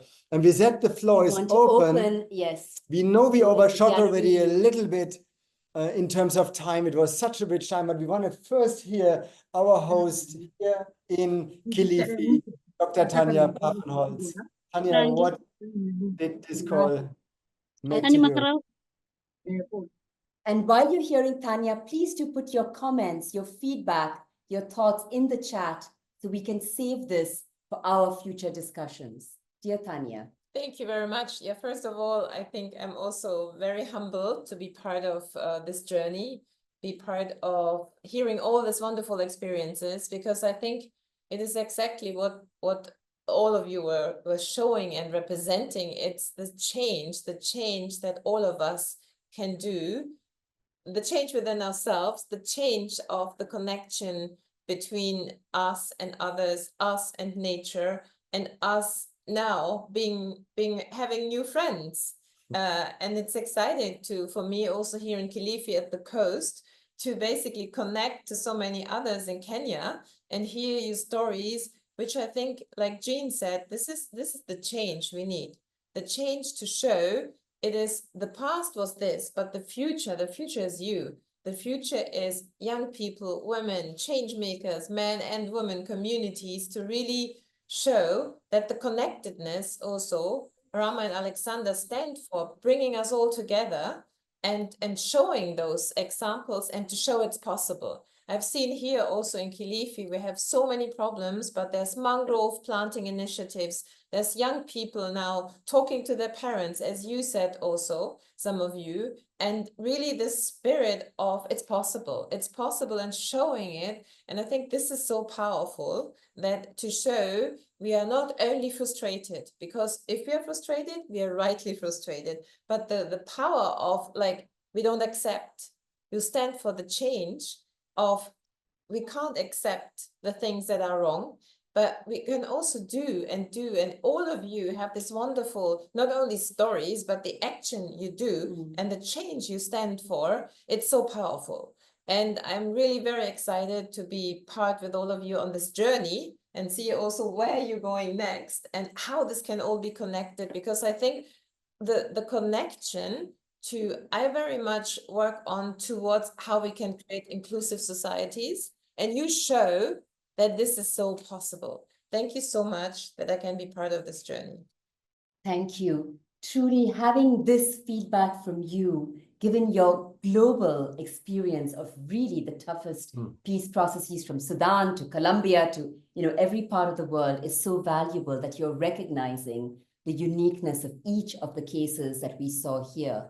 What we would love to do now is really open and go into gallery view, and we request you to put up your hands. We want to hear, if we can, every voice. Sautiku, you have your hand up, so we go straight to you. If you can put on your videos for a short moment, that would be just wonderful, so we can be all together and hear as many of you as possible. What we want to say also just quickly is, this is exactly what Thania, you said, is key. It's beautiful for us that we bring together all the Kenyans, all the way from Siaya Sautiku Foundation to this coast, from Lake Victoria to the Indian Ocean, and to Lake Nyanza, to connect the Kenyan peacemakers to the Ugandans and to all of the others ever since Zimbabwe. And then likewise, we next move to Asia. And then we will be in the Americas. So this is really the way, year by year, we build this global family. And it's not just those initiatives, communities, and their communities. So we literally become one family of life. Wanjira, do put your video on again, if possible. And we go back to Sautiku, and then we really want to hear. And please do share your comments in the chat as well, so we can save them for our future reference. And it's great that we have a few new people from our Unity Earth community. Dear Joni, it's beautiful to have you with us. We're keen to hear you, given all your peace work with the UN as well. Okay, let's go. First, Sautiku. Come a bit closer to the mic. Hello, mic is on. Yeah. Better now, yes. Lean forward. Hello, I'm saying kindly allow our young people to say goodbye. It's very late. They have to go. Anything you'd like to say before going? Young ones? Bye. Bye. Bye. Thank you for being with us. Congratulations.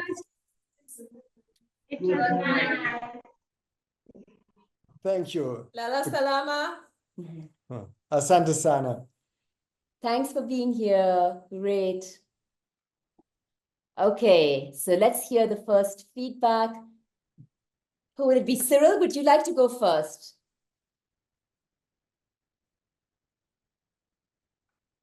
Sorry. So as I was saying at the end, Sautiku and Home for Humanity have the same kind of approach. We work in that holistic system where we work with children. We translate whatever we teach our children and their families.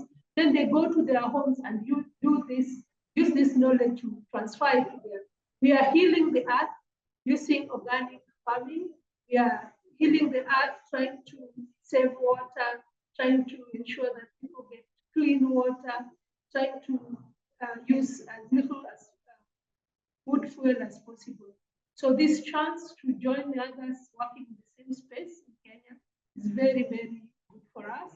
And I thank you, Home for Humanity, for giving us this opportunity.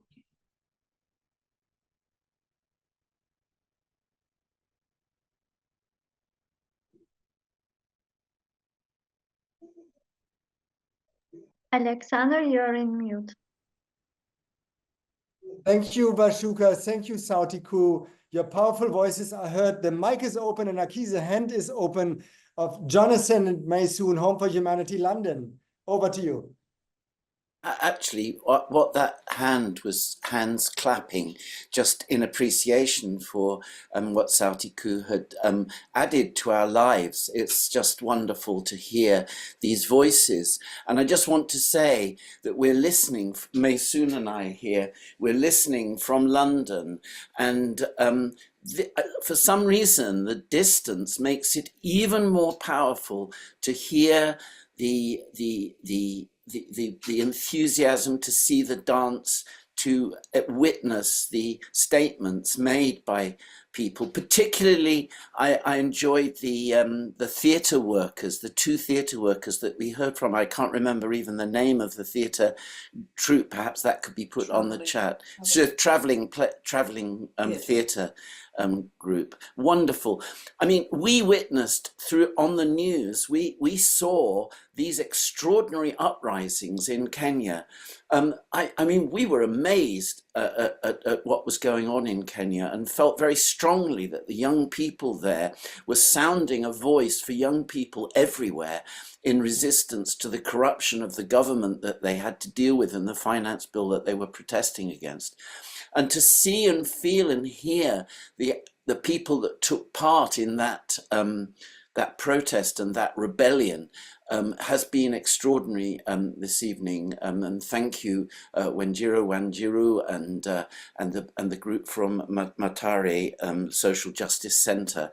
It's wonderful to think that that movement is carrying on in the form that we've understood that it can be by the statements that you've made. So it's just big, deep thanks. Thank you very, very much. For me, I was just struck. I was struck by all the what we've seen today, and it's really hit me how it's completely diametrically opposite to the death dealing that is going on in the world at the moment, and to demolition of lives on an extraordinary scale. So it's just, it gives you hope. I mean, it's a very banal thing to say, but yeah, it does. And in a minute, we're going to be talking to our colleagues in Theatre for Everybody from Gaza. And of course, we're working together to give a perspective to people to work together for the repair and return for Palestine. And so some of this energy, you have to believe, is going to go into the meetings and the conversations and the work that we're doing. On Thursday, the 12th, we're putting on an event which is called Stories of Water, where we're engaging with experts on hydrology and the supply of water and the ecology of water, but also talking to activists on the ground in Gaza and engaging with people about this vitally important issue.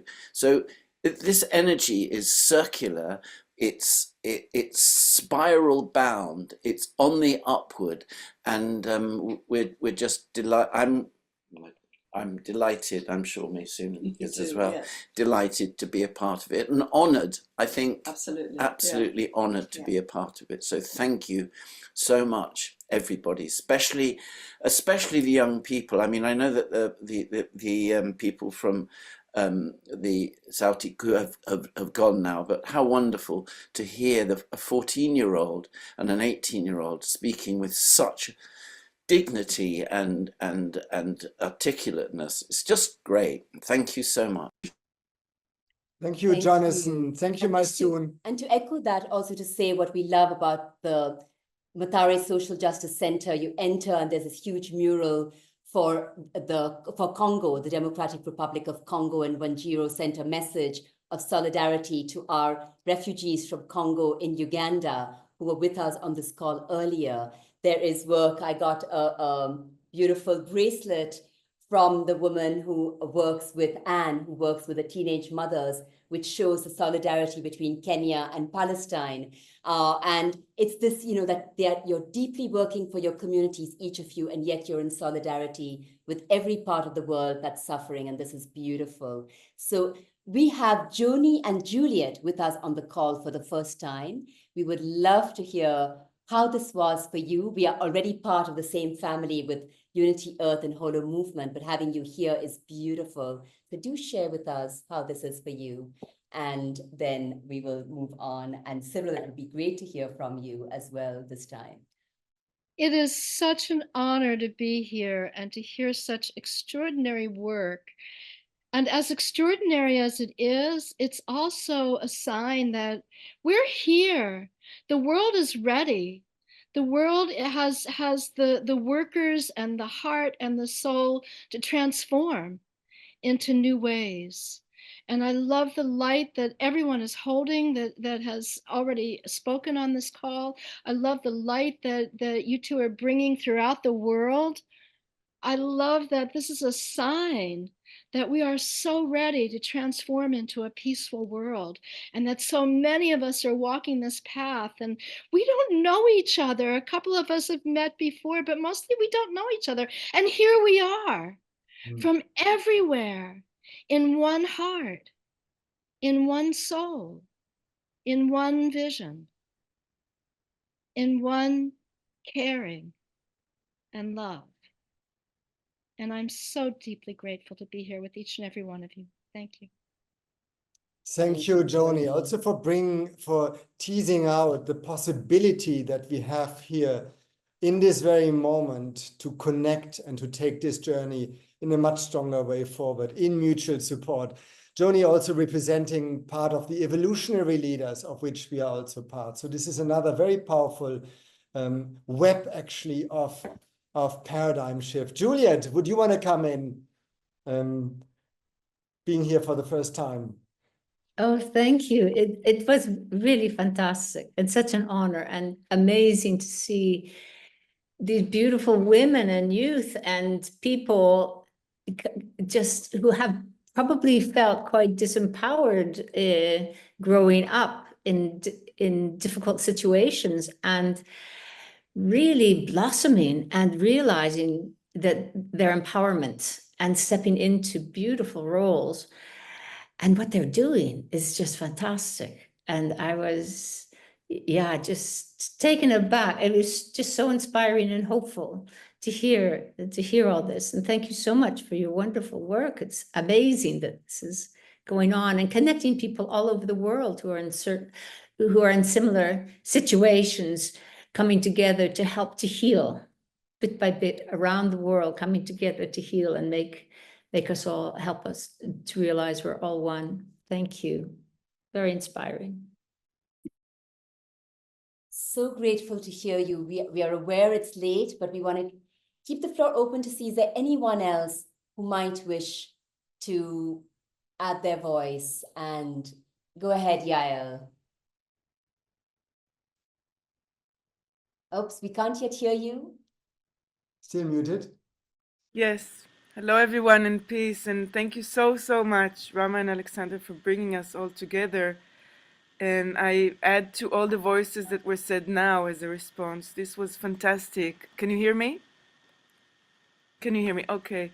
So I'm here in New York City, and I'm from Israel and also Denmark. So coming from the areas where there's war and peace and war and division and hatred between people, what we see here is just fantastic. The possibilities, and also I know some organizations.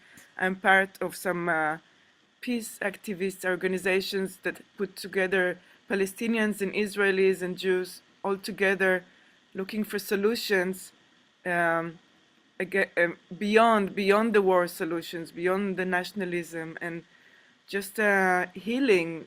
I think all this meeting today was all about the healing, and this is so empowering to see people all over the place. There's so much suffering everywhere, and there's so much injustice everywhere, and yet people are gathering together and creating together so many beautiful things. And I can see it through dance and music, how the soul, the spirit is lifted. As a musician, I'm also planning to start Home for Humanity here in New York. So this will come up at the end of the year, we hope, next year. So I'm very inspired by all these other Home for Humanities and all these youth and men and women and elders and everyone. It's fantastic. This is cross everything, cross genders, cross genres.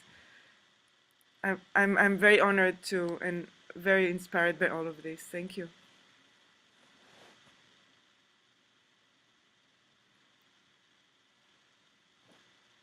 Oh, that is in the making. Darlings, you know, we have Roger and Muhindo from Uganda, from the Congolese, from the Nakivale refugee camp who you met last week. Roger and Muhindo, if you're there, it would be beautiful to see you together and to hear how you feel about connecting with your peacemakers, justice workers from just across the border. Roger and Muhindo being the founders also of a new Home for Humanity in the refugee settlement called New Talent for the Best Future. Here we and are. we've been sharing your stories. So Thania and the local Kivukoni school heard your story just yesterday. So it's beautiful you're there. Over to you in the Home for Humanity t-shirt. Evrim, could you spotlight Roger and Muhindo? Just turn your phone so we see you both. Yes, beautiful. Yeah. Okay. Thank you so much. Let me hope you can really hear us. We are speaking from Nachivale. Yes. And it has been such a very beautiful moment hearing from our fellows who are doing the same as what we are doing in Nachivale refugee camp in Uganda from the other side of Kenya. It's such a pleasure, and we would really love to co-create this together because we believe together we can achieve more. Together we can change all these crises that are really giving us bad moments together in the world. We believe these are the crises that we can fight together. Only together we can make the change that we want to see, and we are the change that we would love to see. I'm here with Mwindo Mutundi. He's a brother of mine, a brother that I never knew back in 5 years, but today I'm calling him a brother, and let's hear from him. Thank you so much for this beautiful meeting, and we just say thank you so much. And hearing from our brothers from Nairobi, Kenya, for all the groups that have presented today, just let us do it together to create a world that everyone is going to feel in a great world, a world that's have peace, a world that's everyone just belonging, a world that's you are going to feel love inside and you are going to enjoy life in it. We are saying thank you so much to all change makers. Yeah, we are together, and we build a good, a better world for everyone. Thank you so much. Thank you. A little bit about what we do. We stand for New Talent for the Best Future. It's an organization raising children's and youth talent through education, sports, art, and social skills. We believe in the talent of these young refugees, besides what they went through, besides the traumas that they have. But trust me, these young people have something they can offer for this world. And this is what drives us. We really started 5 years back, and it was out of nothing. But now we are able to really give a free learning space for over 125 children, where they are gaining something that relates to their talent, where they are getting education besides, regardless of their life, regardless of their living style, regardless of where they are coming from. And they are really having a very nice moment together with us. We are standing as their parents. I normally say that I'm a father of 125 children, and this is straight to my heart. This really led to my passion, and seeing these children growing up in an environment that they call home, it's something that makes me happy.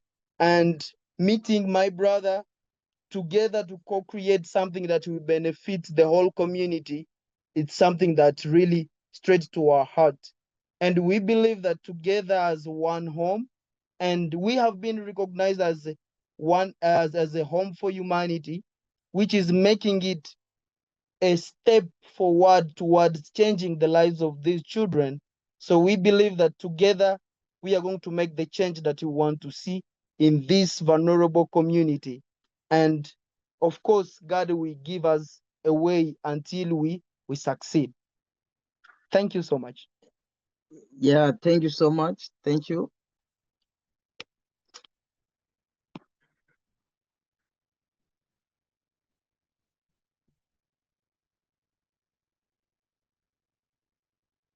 Alexander, you're on mute. Thanks, Ebrahim. And thank you, Roger and Mohindo, for this extraordinary showcasing of new talent for the best future. You know, friends, I just wanted to mention one thing. You know, the One Home Journey moves around the planet on a gift economy basis. When I look at Roger and Mohindo, they literally built up this orphanage for 120 kids with not a single penny of funding. They raised the tiny little bit that was possible, saved from the community with community members in the refugee settlement. And the result is extraordinary, a huge encouragement. Yet we are aware we need to also build up resources. And now with Gifting Tuesday coming up, we are going to launch a little campaign that can also support on the journey the local communities we are working with. We just want to invite you to share it rightly when it comes out. So it may attract also some resources that we can share as we are moving home to home on the ground.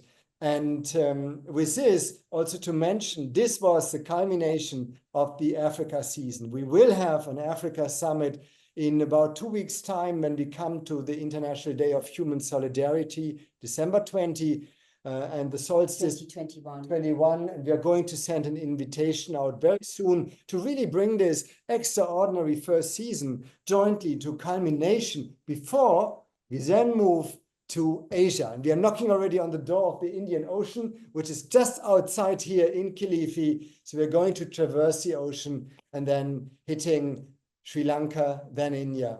And talking we will about then India, also go to Nepal, and we have with us, and you'll meet him very soon, Rupak Pariyar, who we met in Uganda. So really showing the bridges. So he was together with our Nakivale family in Uganda at Sina, and he will be one of our change makers. He's one of our Youth for the Future envoy, together with Watsanai, together with Roger and Mohindo. And he is working for the good of his own Dalit community, his underprivileged community, but for the future of Nepal and the world. So it's beautiful you're with us, Rupak. Turn on your video if you can for a moment. We've gone way beyond time, but we do want to, and it's beautiful, Nati, that you're also here, our Home for Humanity in South Africa.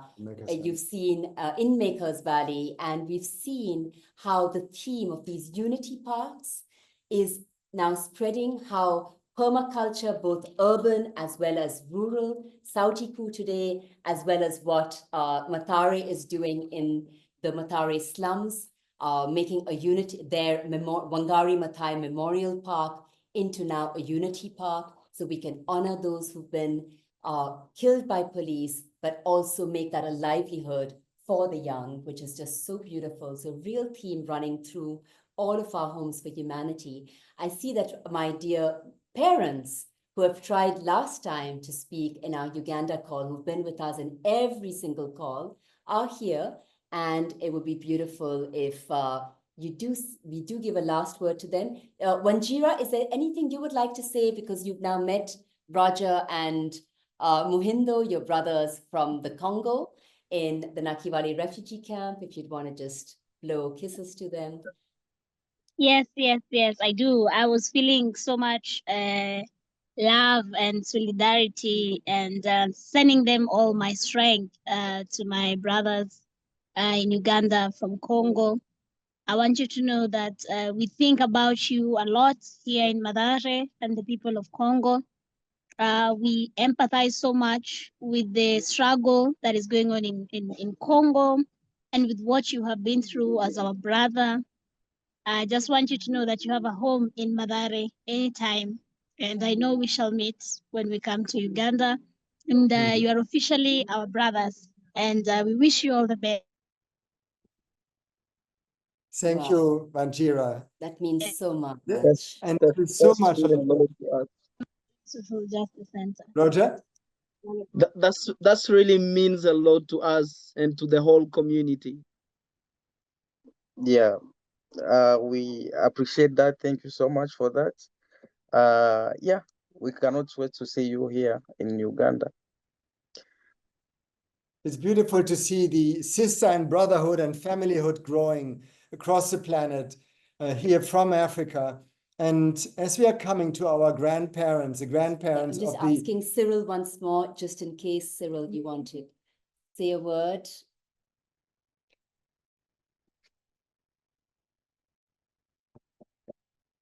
Just checking quickly. But that's really our goal, that we can build these bridges and all of you can meet. And as we are traveling, just wanted to highlight that our own home valley, the Oval Rome, is ever present in this journey, today represented by Edith Lejeune and her family. It's very powerful to see, you know, that our the origin where the journey started is continuously with us. Merci beaucoup, Edith. C'est énormément plaisir. Vous êtes avec nous à chaque moment. And with that, we want to culminate, if we get our grandparents of the Home for Humanity movement, dear Saroja, mother, and Mani, father, if you can hear us and put on your video and open your mic, please speak to us in conclusion of this beautiful transcontinental dialogue. Saroja, can you hear us? Can you? If not, I just call them on WhatsApp and they will. Give us a short moment so we resolve the technical issue. Saroja, please press the unmute button. It's a bit of a challenge.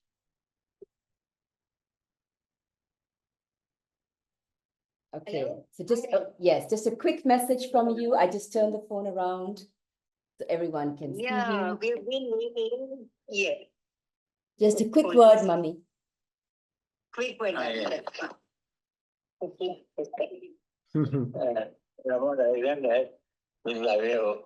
Carefully heard everything. Just one phone, darlings, just one phone. Otherwise, we can't hear you. Mom and I have heard. Arun and I have heard all the version of today's meeting and also the meetings which you had earlier in the countries. And we must say you are achieving good progress and you good cooperation. And I also think that your colleagues have agreed with you will result in successful completion of home for humanity in those countries. It is remarkable that the social justice seems to have got into Africa, and then everybody is thinking of social justice, which was denied to them early in the early years. But things are better, and it's very good to see the progress is really remarkable. The progress in human life and the career, the opportunities for life, betterment of life is really remarkable. I must say, it is a great progress in every way. God bless you both and all your communities and the various countries and people working for betterment of human life. Thank you, all of you. Thank you.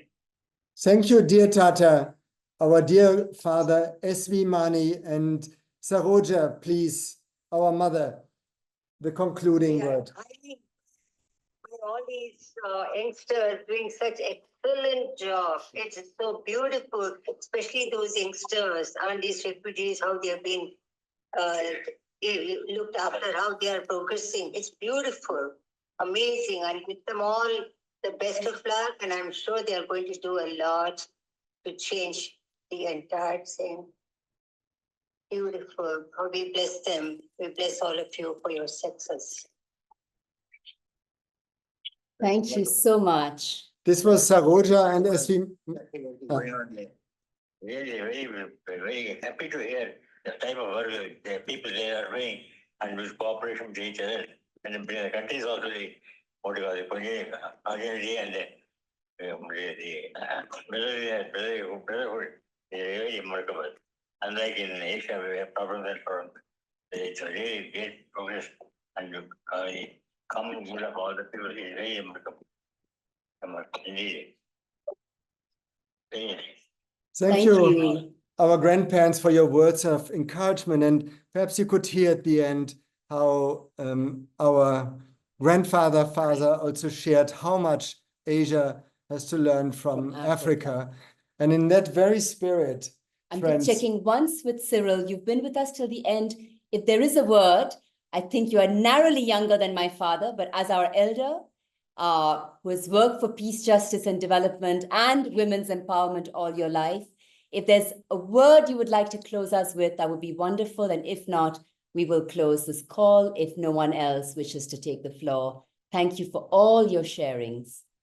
Dear Cyril. Thank you. I was having a little bit of problem just in the last few minutes. Thank you very much, among many other things, for so often recalling Wangari Maathai, an absolutely outstanding woman leader, not just in Africa, but in the world. And you and I cooperated with her. Her untimely death was a terrible tragedy. And she continues to be an inspiration for all women, all Africans.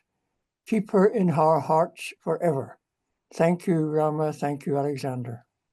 You'll be happy to know, Cyril, that literally in every home, every community we were in, Wangari came up, and we also visited the Wangari Maathai Institute for Peace and Environment with our Mathare Social Justice activists and created that bridge. So she's very much alive. Yesterday at the Kisooni Eco Festival, even on Thania's panel, she was raised throughout the day. So she's very much alive and her legacy continues to live. And we are proud that she's also a counselor of the World Future Council.